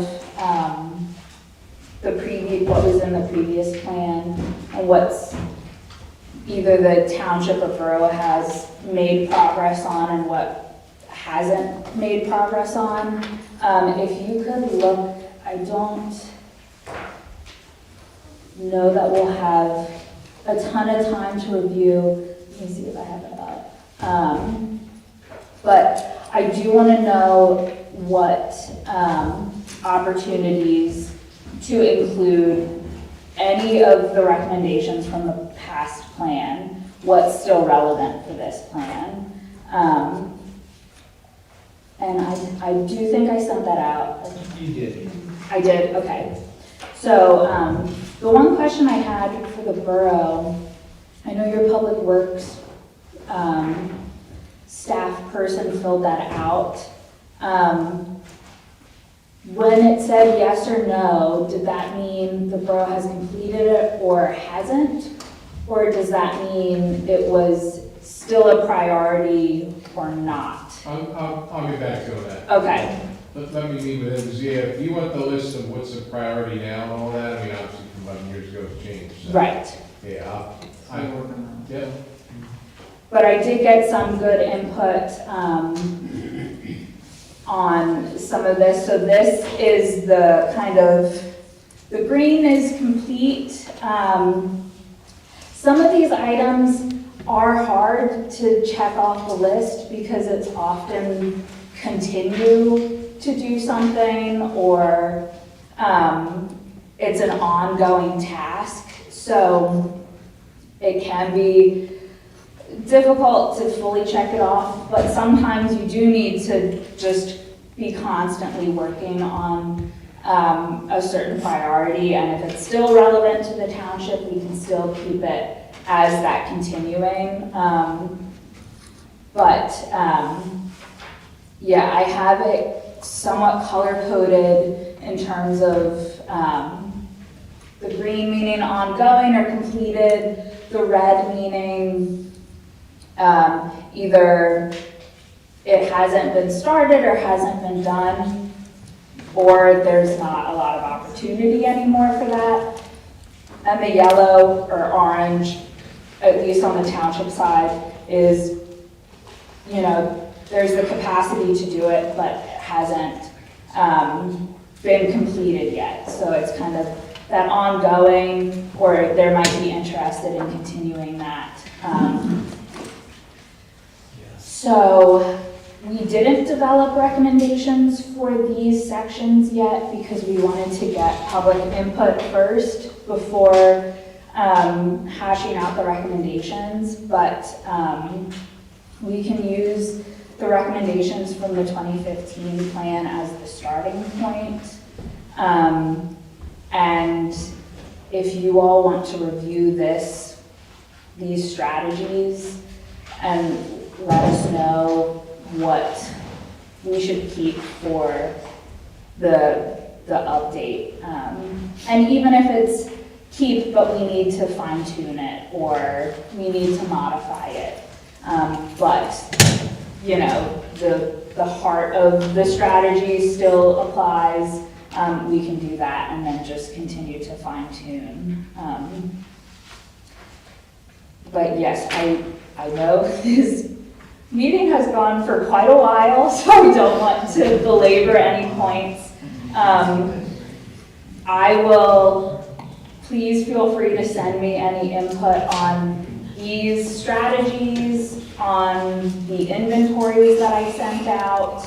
I will work on the survey to get that sent to you, like a revised survey, just for green light to then start getting that finalized. And then I'll send out the demographic analysis as well. And again, this is just the start of the process, so we will be circling back to all of these and fine-tuning, making edits, the entire process. So we always start with the biggest chunk of it, so that we have plenty of time to continue to fine-tune and draft and that kind of stuff. So, any questions? I think you need a break. I think we all do. Once you get to a certain time, decisions can't be made and input, you know. But feel free to email us with any input that you have from the materials. I know it was a lot. Any members of the public still wanting to make public comment?